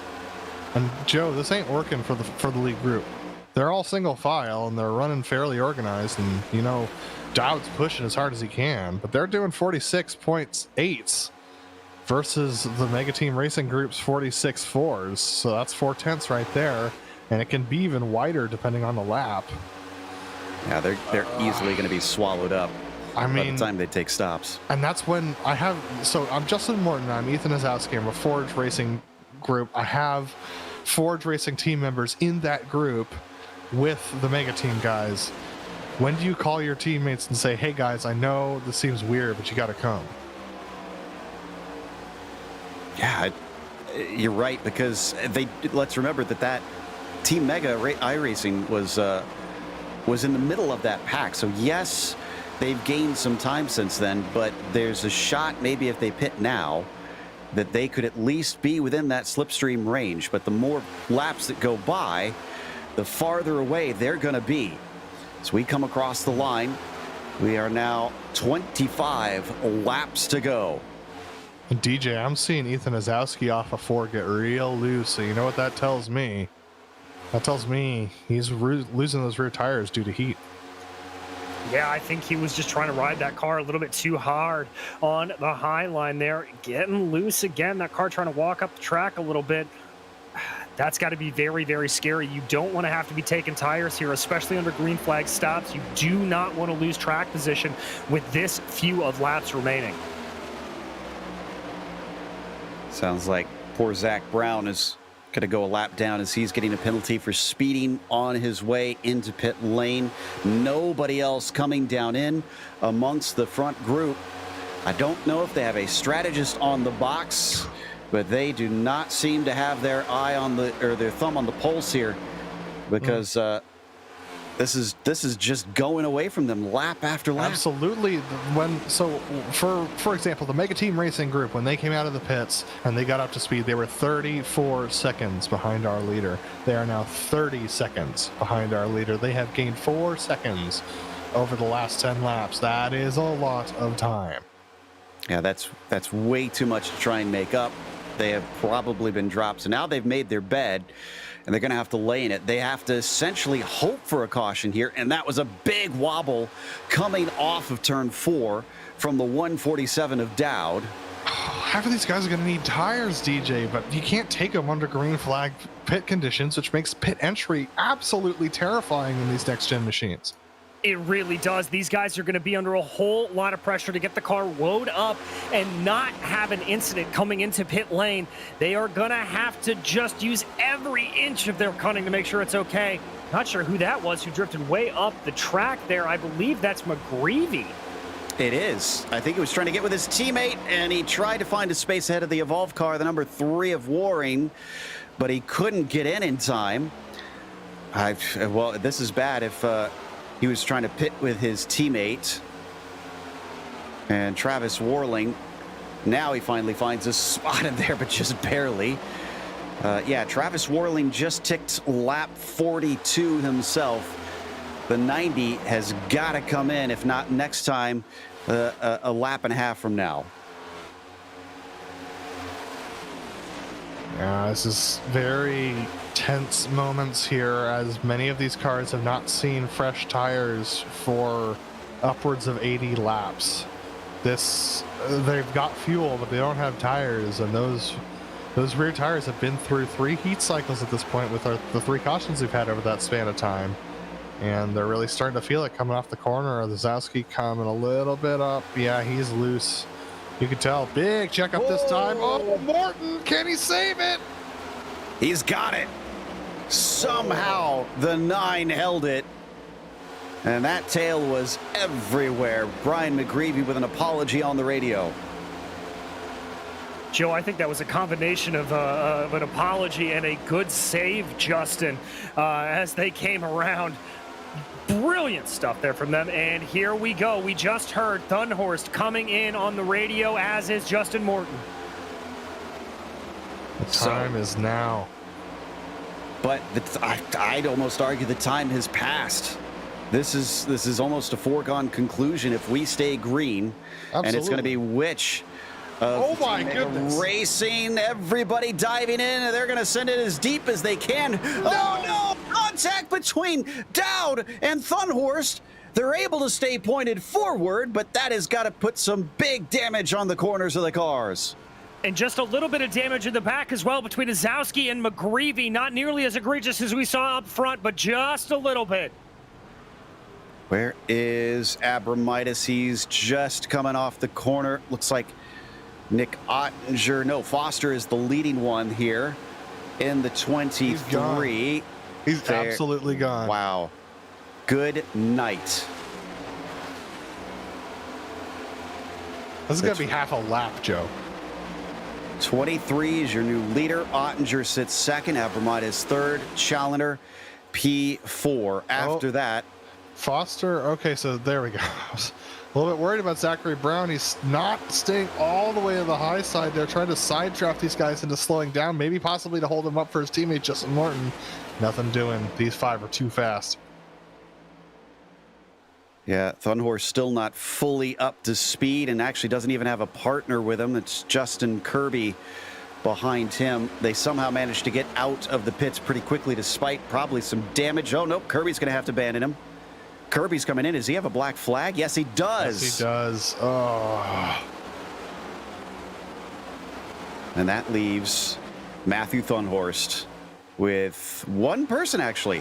Jason Wallet a lap down. I was going to say he was all on his own, and he was saved by the bell of the 114.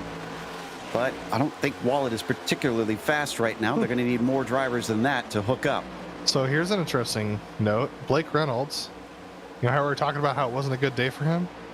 He is in the lucky dog position right now, tucked in right behind the Mega Team Racing quartet up ahead of him. So he's in the best position possible to regain that lap.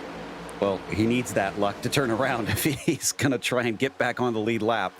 So he's praying for a caution here so that he can have a chance at the victory. And even after that, he needs somebody to help him get to the front in a hurry, because we're less than 20 laps to go now, less than 50 miles to the finish of this race.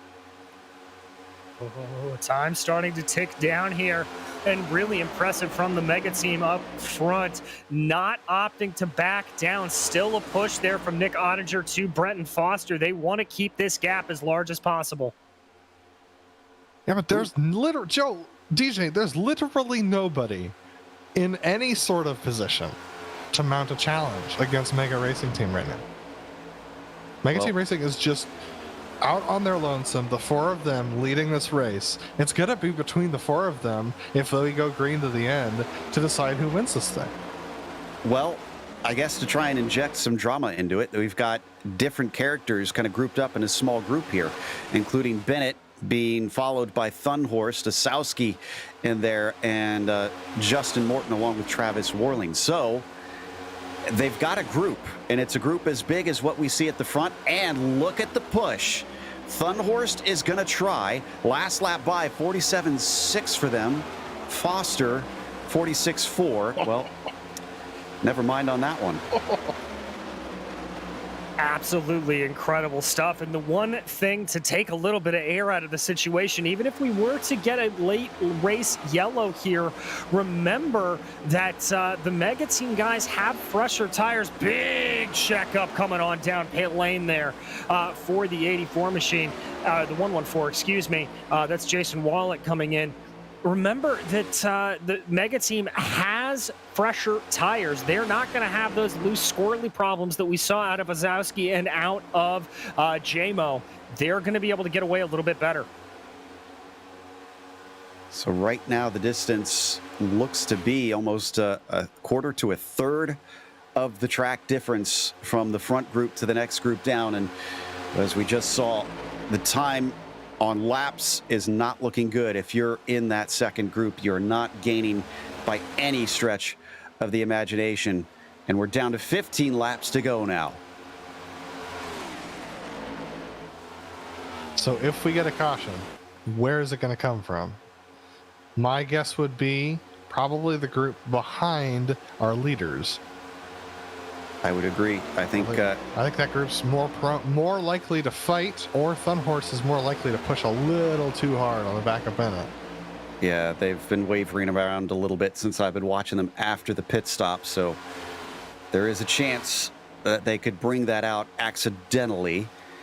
What are we at for drivers on the lead lap? Looks like still got 20 of them. Brian McGreevy currently the last one. The bad news for Blake Reynolds is it looks like Brian McGreevy is going to get swallowed up pretty soon too. So unless he can go by McGreevy, which is actually probably going to be pretty easy for him, he could potentially lose that lucky dog spot. Yeah, absolutely. I think there's not really a chance for McGreevy to be able to tuck in front of Blake. So long as the caution doesn't come out as he's passing Blake, With which his luck. we've seen this happen before. He should be okay to still be in the lucky dog position. And where we're going to see the fighting is right around those last 3 laps when everyone's going to try and jockey for position. Speaking of jockeying for position, look at Kinetic Racing trying to make something work on the high side by themselves. Yeah, this is, I believe, trying to play catch up to that group in front of them, and they are very lined up right now, so that's looking good. As they go. No! Oh, there it is! It's not. Oh, it might not be a caution. And there it is. Caution is out. Oh, boy. That is going to be Austin Espedy involved. Looks like Travis Worling, Carter Kundinger. Ooh, and Carter just about had a second incident, and Nick Kuhn. But I think, if I'm seeing right... Oh, my goodness. Did everybody get away with it? No. No, looks like Stevenson did not. Stevenson finally, oh, poor Mark Stevenson, after trying so hard for so long. I think his day ended because he had a big hit. So this starts with Austin Espedy trying to come down to avoid a lapped car. And he gets spun by the 51 who is 3 wide underneath him, tries to correct it, gets it pointed straight, but straight ends up being right into the rest of the cars on the top of the track, and that's what causes the caution. Thankfully, with all the paved runoff at the bottom, a lot of them were able to catch it, not without a few knocks with the other cars, but it's the 51 of Stevenson who probably had it the worst. There it is there. Boom. And second impact, 4 cars almost blind to what in the world was happening below them and just taken out in an instant.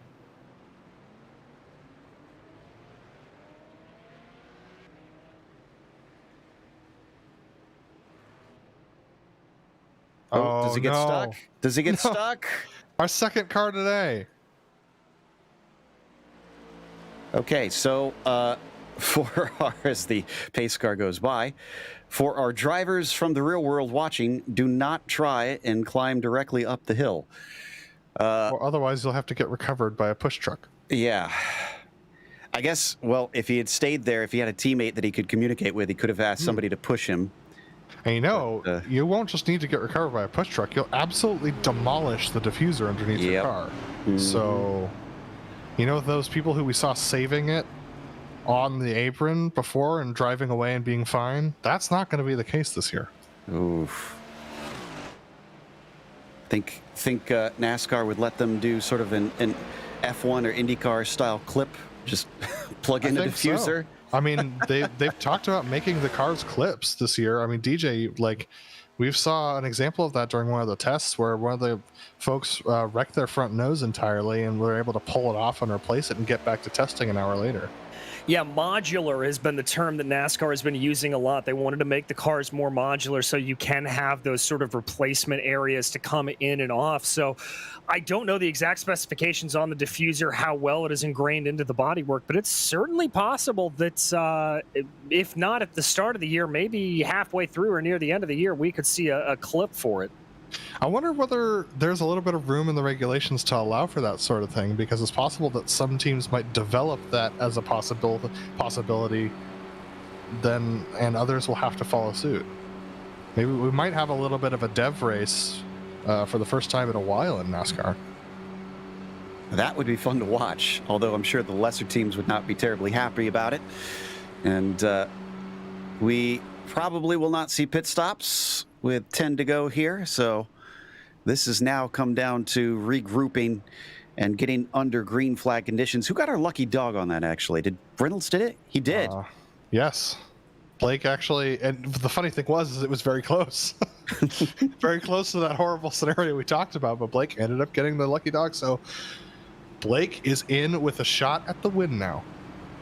A long shot, but he's back in the hunt. So I mean, we've seen crazier things. Our Euro region winner this afternoon won without having led a lap. So it's that last one. That's all you need. Just one lap to lead, and you can take victory. We've seen it before. And Blake's good enough to cut through the traffic and get up there. So if he's got room, he's going to take it. Are we double file already, actually? Trying to see. Okay. Yeah, lights are off on the pace car. Let's get rolling, boys. We're going to restart with 9 laps to go. If we do get a caution with about 5 or less laps left on the ticker, we are going into overtime. We'll get 2 tries at that to try and finish under green. After that, the day is done. Exactly, and that is what we were talking about with some of that fuel strategy. But with this caution coming out when it did, I believe all drivers should be good to go on fuel, so no problems there. I think it looked like from what we saw, most of them were trying to cover off that possibility and get to the end safely. So we're going to have 20 cars on the lead lap on this restart. That's 20 cars that potentially could be our winner. And if you think that sounds like hyperbole, you have not watched a Daytona or Talladega race yet. You didn't watch the Euro one earlier today where a pack of 3 cars was the only ones to finish within a couple seconds of the lead. So here we go. Pace car is in.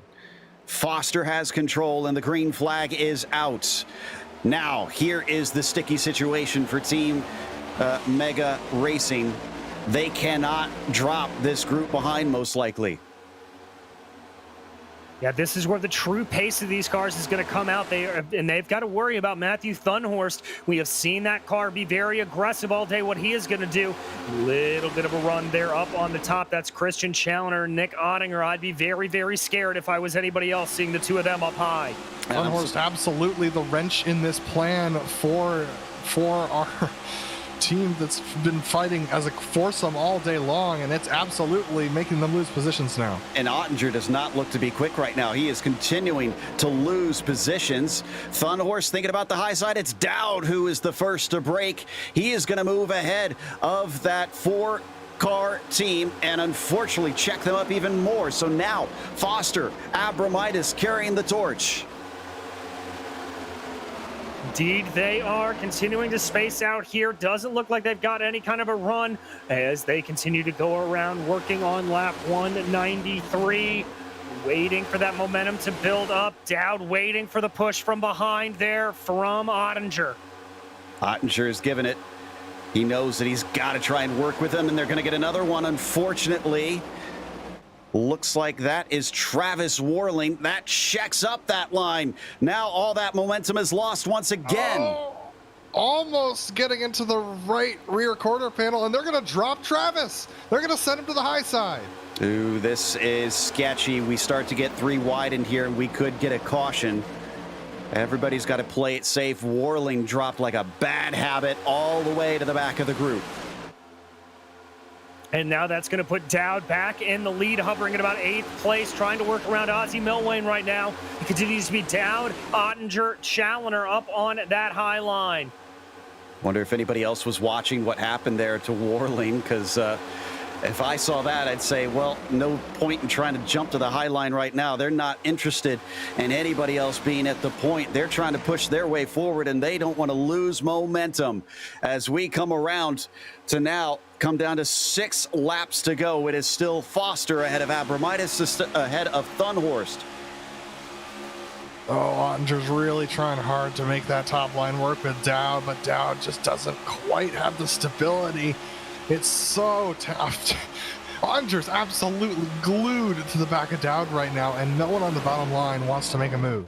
And let's not forget, this is open setup. I got to think that Team Mega Racing cars, that they are specially set up to work with one another. Having somebody else from another team in there doesn't seem to be as effective. No, it really doesn't, Joe, and it makes me think if they're maybe going to try to drop Dowd here a little bit. I think Dowd, for his nature, you see him running a little bit closer down to the inside, trying to catch a little bit of that side draft and prevent Ottinger from being able to pull the same move he pulled on them around him. He's gotten it up to the 4th in line just about, as he's pushing him at every opportunity. Somebody abandons. Not sure who that was. Is that Asowski? No. No, it was a lap car. Yeah, it was a lap car that ends up going to the low side. He was pushed there. Oh, contact! This is the opportunity that the Mega Team Racing needed. They're going to drop down to the low side. That really ended up wrecking the race of Brian McGreevy, who's going to fall back. Yeah, he now gets sent all the way down to the end. Still, nothing seems to be working. Dowd has left, so Challoner is free to push his teammate. Can he do enough to get him to the front? Well, we've seen the speed out of that car plenty of times here. Here they go. Big momentum into the corner. Challoner almost still pushing through the corners here. Their teammate, Tom Abramitis, is currently in 2nd position, so how can that factor in? This is going to wreck everybody. Oh, and it takes out both Challoner and Ottinger. And a good chunk of the front runners. This is going to take us into overtime. And now those who are upset are starting to unleash their frustration. I think this starts with Partridge getting a bad push from Dowd. Yeah, everyone pushing because it's towards the end of the race, and just heartbreaking stuff for all these drivers. This is going to make things really challenging for that for all the drivers involved, quite frankly. I'm just looking at this wreck again, and yeah, nobody made it through except a couple. Justin Morton just barely made it through. Ozzie Milwane, I think, squeaked by, but he was like the first one upon it. Wallet made it by, but he's a lap down. If we ride on board with Justin, he gets air. He went as low as you could possibly go when he saw that wreck happening. Yeah, I think, did he get the grass coming back on? Yeah, he had to basically come up to the bus stop here. There's a great angle. There's Justin diving way below the line. You can see everyone else piling into the wreck. Yeah, black and red there on the left-hand side, and then boop, clips the grass. Thankfully is able to return without incident, and that actually gifts him 7th place. Well, that's a good run for Justin there. He'll be happy with that, but I'd have to worry about a little bit of diffuser damage to the underside of that car with that hard of an impact. I'm checking. Yeah, there is a little bit of a crinkle on the back of Justin Morton right now. Here's the onboard. And not sure if that's what caused it. If we go on with Jason Wallet's, no, excuse me, the 44 of Travis Warling, the 90 of Travis Warling, rather, we can see the back of Justin Morton's car. Wow, look at all this chaos. And for those of you who think that Christian Challoner and Nick Ottinger are out of this race, remember, there's a spare car in the major series. So neither of them are officially out of this thing, but they're in really tough position considering the fact that they are at the back of the pack for a green-white checker. Dowd absolutely rolling down the backstretch there. Yeah, that's a good point. There was a lot of those who were staying clean up to that point that have now had the ace in their pocket. They've been able to pull it out exactly when they needed it. But a green-white checkers only gives you 2 laps to try and get to the front. Good luck doing that in 2 laps, even with a good pushing buddy.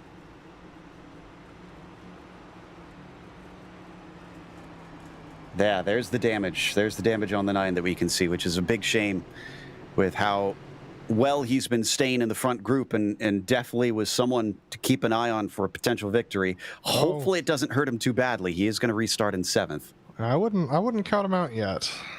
Justin's been pretty wily, and honestly, he doesn't need a win. He just needs a good points finish. Exactly. Remember, the person who he fought with all last season, Christian Challoner, is behind him right now, and so as long as that stays true, he's had a good day. And well, look at the 66. I think he got through the mess. I don't see damage on the car. He is sitting in 10th place. What a comeback that would be, and how much would that make up for all that he's had to go through today? It would be the definition of a storybook ending.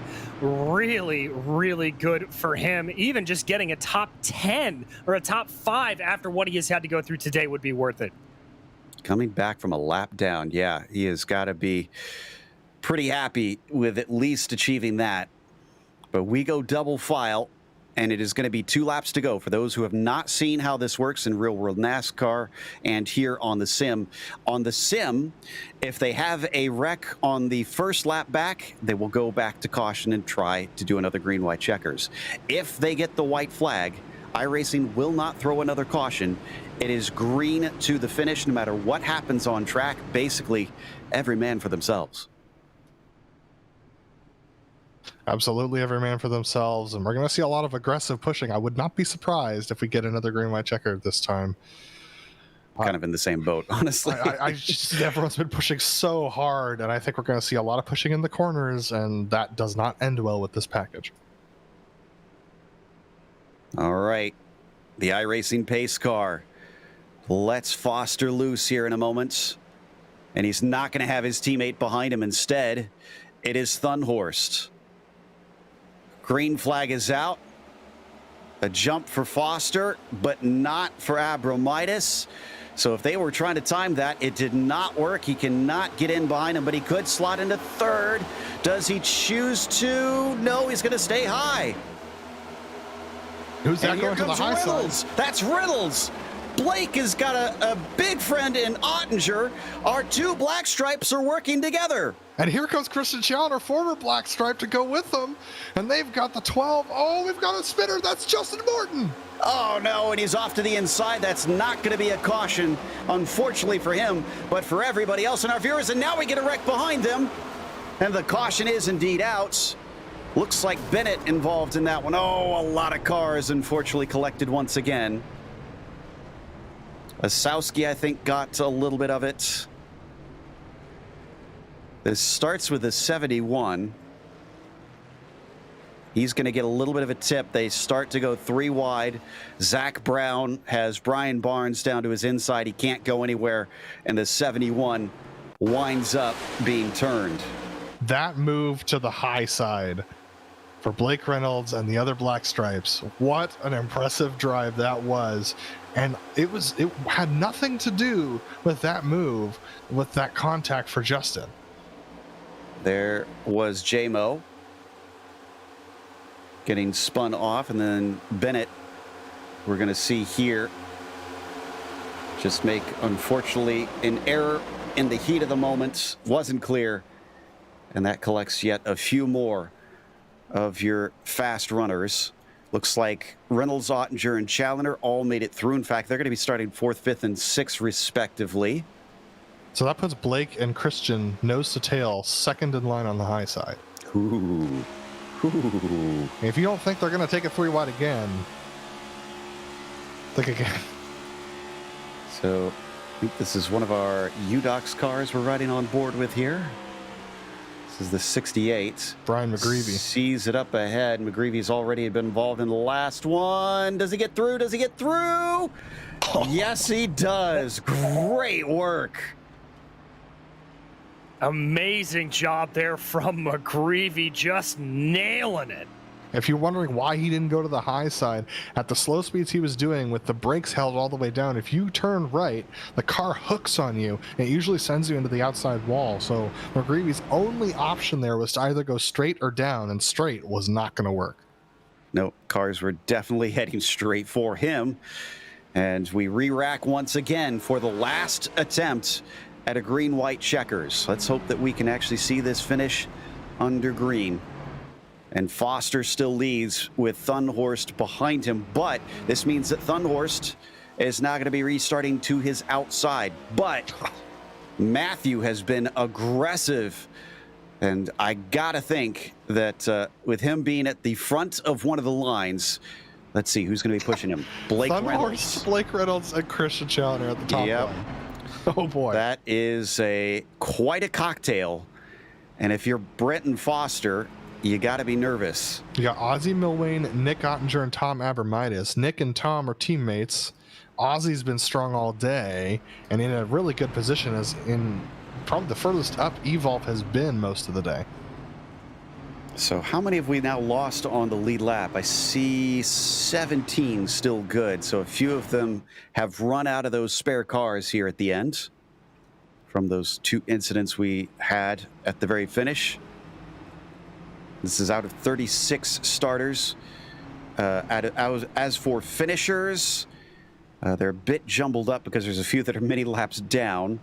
And I believe we're somewhere in the realm of about 25 to 26. They're going to see the checkered flag.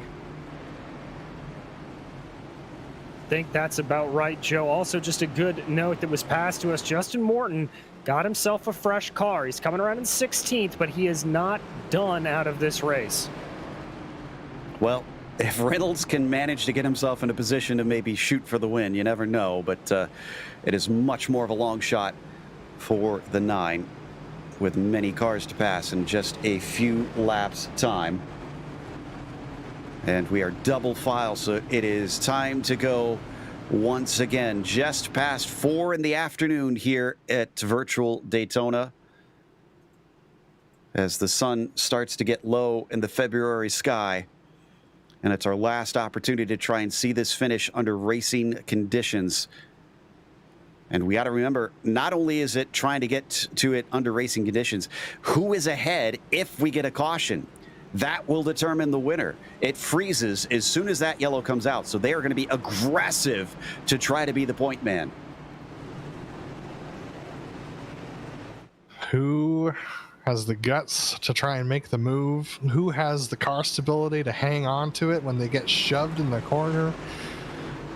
Who's going to outsmart the guy next to him? Who's going to be able to outsmart the guy ahead of them or behind them? I can't wait. These are my favorite finishes. We'll see it. Top 8, even after all that stuff that happened to them. Team Mega Racing still has 4 in the top 8, making up half of them. That is just unreal. As the pace car is in, last chance at it, the green flag is out. It was a big jump this time from Foster. Is he going to get swallowed up? Is this a mistake from the 23? A push on the high side as Blake Reynolds tries to connect with Thunhorst, and it's starting to work, and they got momentum.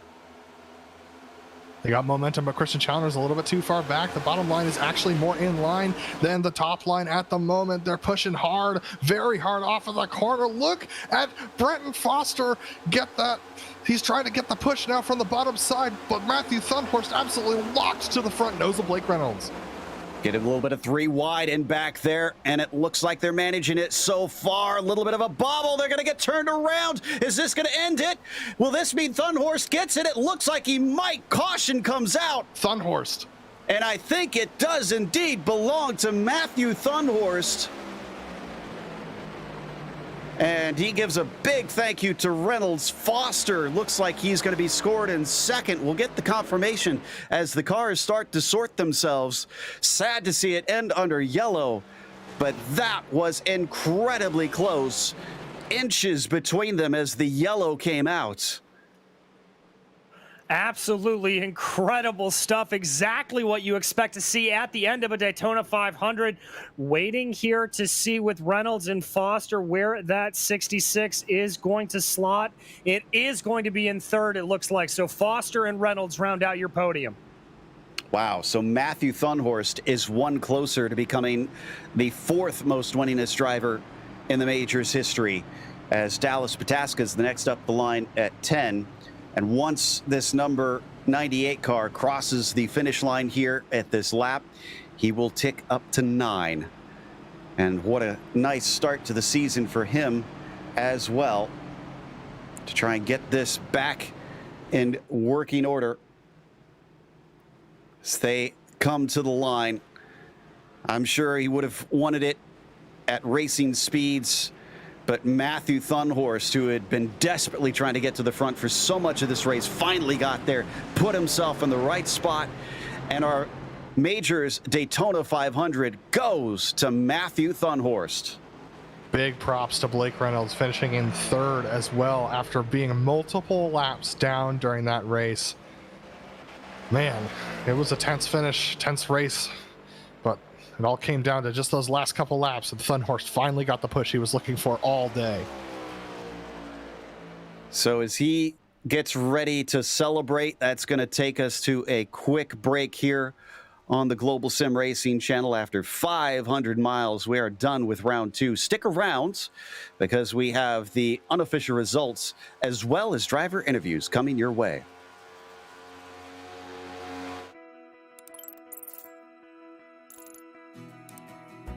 iRacing is a sim racing game that combines a true-to-life racing experience with an online community of virtual racers from all around the globe. iRacing offers a multitude of officially licensed cars and tracks, laser scanned with millimeter accuracy. Their car models and mechanical systems are based on real-world physics, engineered in cooperation with manufacturers and race teams. Their skill license system ranges from rookie to pro, ensuring members are always pitted against those with similar skill sets. Members are able to sign up for a weekly race series, compete in time trials, host a private race with friends, and participate in racing leagues created and run by the community. With over 170,000 members, iRacing works in partnership with renowned motorsports organizations like NASCAR to deliver virtual races based on the real-life NASCAR Cup Series, as well as many other series on the NASCAR ladder. iRacing also features team racing, providing a variety of options for members to create and manage their own teams. Race with friends or real-world teammates in full-length endurance events like the 24 Hours of Daytona, Spa 24, or the Bathurst 12 Hour. Additional partners include IMSA, World of Outlaws, Supercars, and IndyCar, allowing members to race in their very own Indianapolis 500, Bathurst 1000, Chili Bowl, and many more iconic events. This is iRacing, delivering the most authentic racing experience short of getting into a real race car. Sign up today at iRacing.com.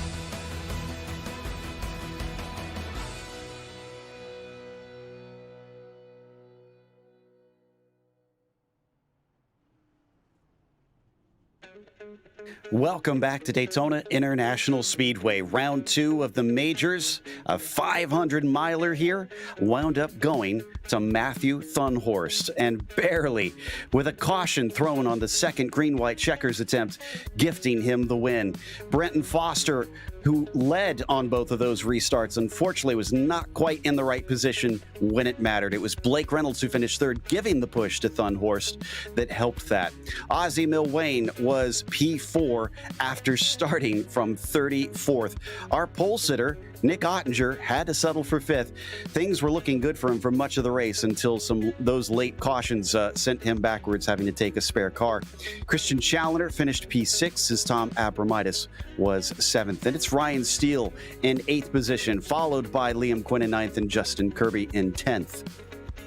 Then we have Lynn Kinchler, who finished in the 11th position, with Ethan Azowski finishing in 12th. Travis Warling back in 13th position with Brian Bennett in 14th. Justin Morton, after being involved in the last 2 wrecks, finishes in 15th spot, the last car on the lead lap. Then it's Brian McGreevy and Brian Barnes, first cars a lap down. Jason Wallet in the 18th position, with Kevin Hill and Carter Kundinger rounding out your top 20. In 21st, it was Joey Haynes, followed by Zachary Brown and Brian Halleck. Austin Espedy was 6 laps down in 24th, followed by Nick Kuhn, Ray Partridge, Andrew Waring, Nathan Dowd, Vincent LaHerbier, and Eric Smith, all drivers multiple laps down. After that, it was sadly mostly DNFs. Corbin saw the finish. Schmeier did. But Hutchison, Callisto, and Carwile were DNFs themselves. Let's take a quick chat with our winner, Matthew Thunhorst, who we definitely had our eyes on for much of this race. Matthew, before we get to the finish, let's talk about the middle section of the race. You were trying to make that high line work for so long, and eventually you got yourself up to the front. But how were you getting frustrated at all trying to find your way up to the top spot? Yeah, I definitely was, Joe. It's just one of those that I was trying to talk to Carter, and I think at one point I said something like, "Hey man, you ain't pushed me yet. Come on, give me a little bit of loving down here." And I don't remember what happened. I think Mark and some of my other Forge teammates got up there, and I was able to finally get up to the lead. And I mean, it was kind of like a pseudo happiness because I knew Chalner and them all were kind of pulling what I was calling the pro strat, where they were just so much faster by themselves. So they got off cycle with the main pack and run away. So without whatever that like lap 180 caution or whatever it was, I knew it was just fighting for 5th. And I mean, but I was just happy to be up front. And then as those laps kicked down, and it was, we got 2 of the mega guys out of the way, I was like, oh, this is good. And then I got the other one out of the way with that final restart. And I was terrified because I was like, I got Blake, I got Nick, and I got Chalner behind me. And I was like, these guys are going to hang me the second they get it. So I better remember to make sure they don't have enough to hang me. Yeah, we kind of were thinking that high line, because you included, was quite the feisty group up there. Talk about that last lap. Were you nervous about that caution? Did you tell yourself, I need to be in front at all times, or were you trying to set it up for the final lap? To be perfectly honest, my eyesight was pretty much on Blake's hood and my mirror the whole time, because I was like, if he's making a move, I got to stay in front of him. So it's because I knew getting put 3 wide here is going to end it. So, I was just kind of like, Brett's over there somewhere. And then I saw the wreck and I was like, oh, please wait. Just let me get out in front of him. And then I saw it come out, and when I found out that I had got the lead, I probably just accidentally woke my neighbors up. That's understandable. This is your 9th ever victory in the Majors Championship, getting you closer to potentially being 4th ever winningest driver. How does it feel?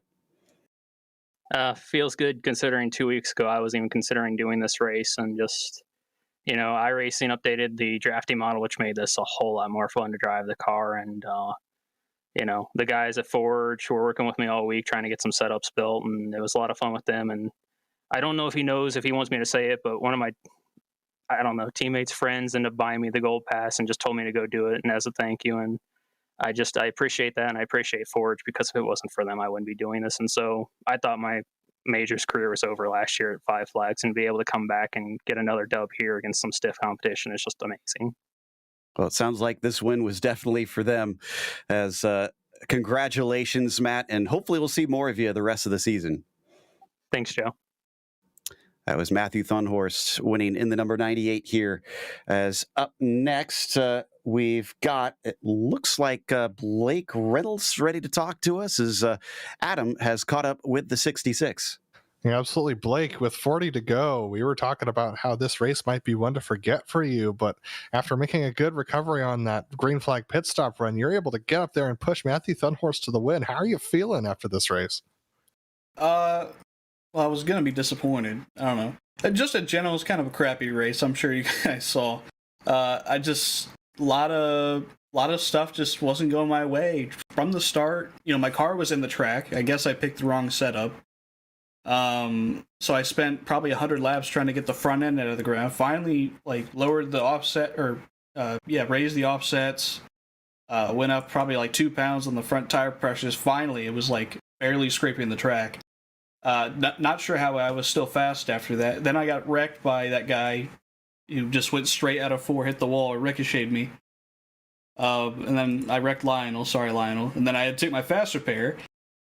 And then it was just, and then I was like, I'm going to match the mega strategy. But they pitted too fast for me to catch it. So I was like, okay. I had a really fast in lap. I was going to pit with them. I locked up my tires because I was on the wrong set and I had the wrong master cylinder in it. And then I forgot to uncheck my left side, so that 15-second penalty became a 40. So then I was a lap down. But luckily, caught up to the back of them, which was kind of a guaranteed free pass if the caution came. Caution came, avoided the wreck, and then that second-last restart, I mean, what a run I had with Nick to get up to 4th. And then I'm really not sure what I was going to do with Thunhorst if it got to the white. Yeah, but that being said, talk to us about that run on the high side on the first green white checker. That was it was the two of you black stripe drivers plus Christian Challoner, who also used to race in the Coke Series, running up there on that high side. Were you guys just confident that you could make that line work? Well, I didn't know it was going to work, to be honest. It just kind of happened. I knew these restarts every single time. If you're past the 3rd or 4th row, you're going to have to lift, or you're going to have to upshift early to just not run over the guy in front of you. So I figured on this last run, I was just, I think it was Lynn in front of me. He pulled down to the inside because he had an opening that left quite a bit of space to me, and I think it was one of the mega cars, and I just went to the high side and went with the run. And I didn't think anyone would go with me, but Ottinger did, and we carried that run, side drafted the middle lane, put them in the sucker on a restart, which I didn't think would exist, and we got that done.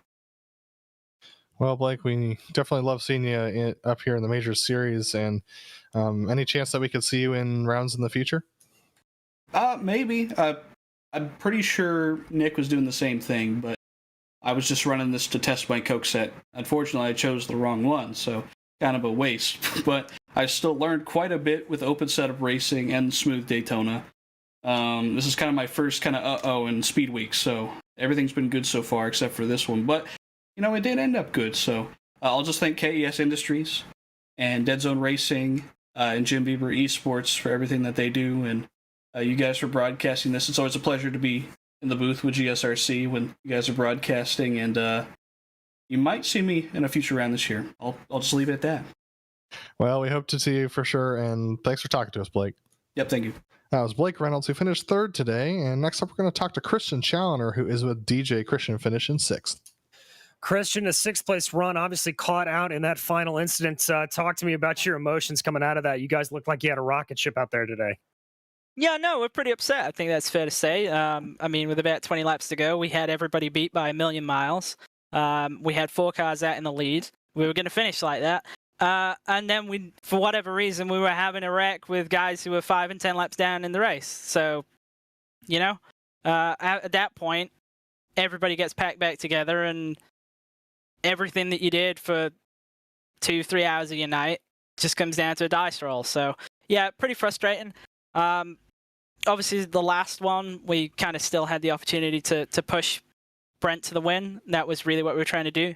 That was, I mean, I'll completely say I was not trying to push the top line at the end. Actually kind of impressed that they were able to make that work and to pass him, because I wasn't trying to help him in the slightest. In fact, if anything, I was trying to pull the top line back so that Brent would get out front and he'd win the race, because, you know, I think he'd done a great job. I felt like we should have won the race.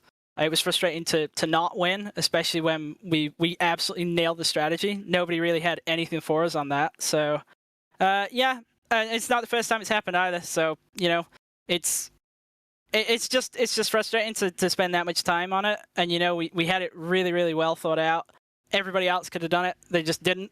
I kind of thought more people would try and do it. It seemed like people did towards the end of the race, because, you know, if you had other people in there watching, I mean, even if you were just driving, you could see what we were doing. Every time we would pull out the pack early, and we would pull away. We would cycle ourselves to the front. I don't feel like we did anything that really was kind of beyond the spirit of the rules. I felt like we were fair all day. And then we got completely destroyed at the end of the race. And, you know, I mean, we still got pretty nice result, I would say, points-wise, which is cool.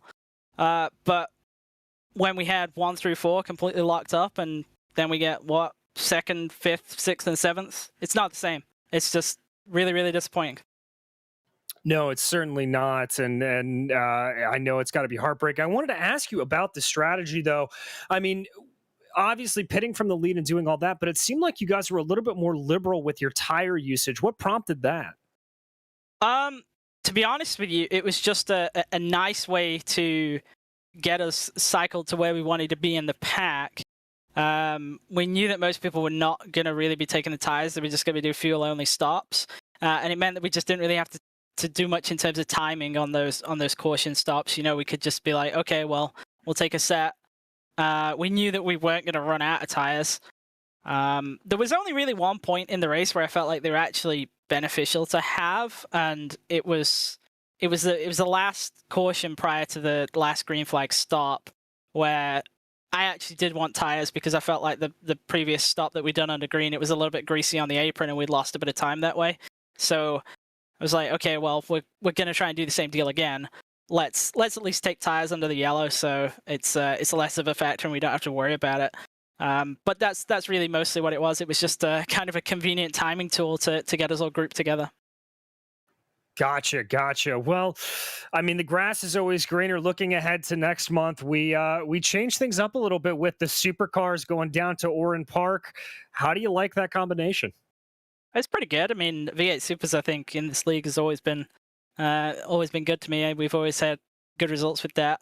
I know that everybody else on the team is pretty big into them, or at least cars similar. You know, we've obviously got Ottinger road course in the Gen 6, and now the next gen is extremely good.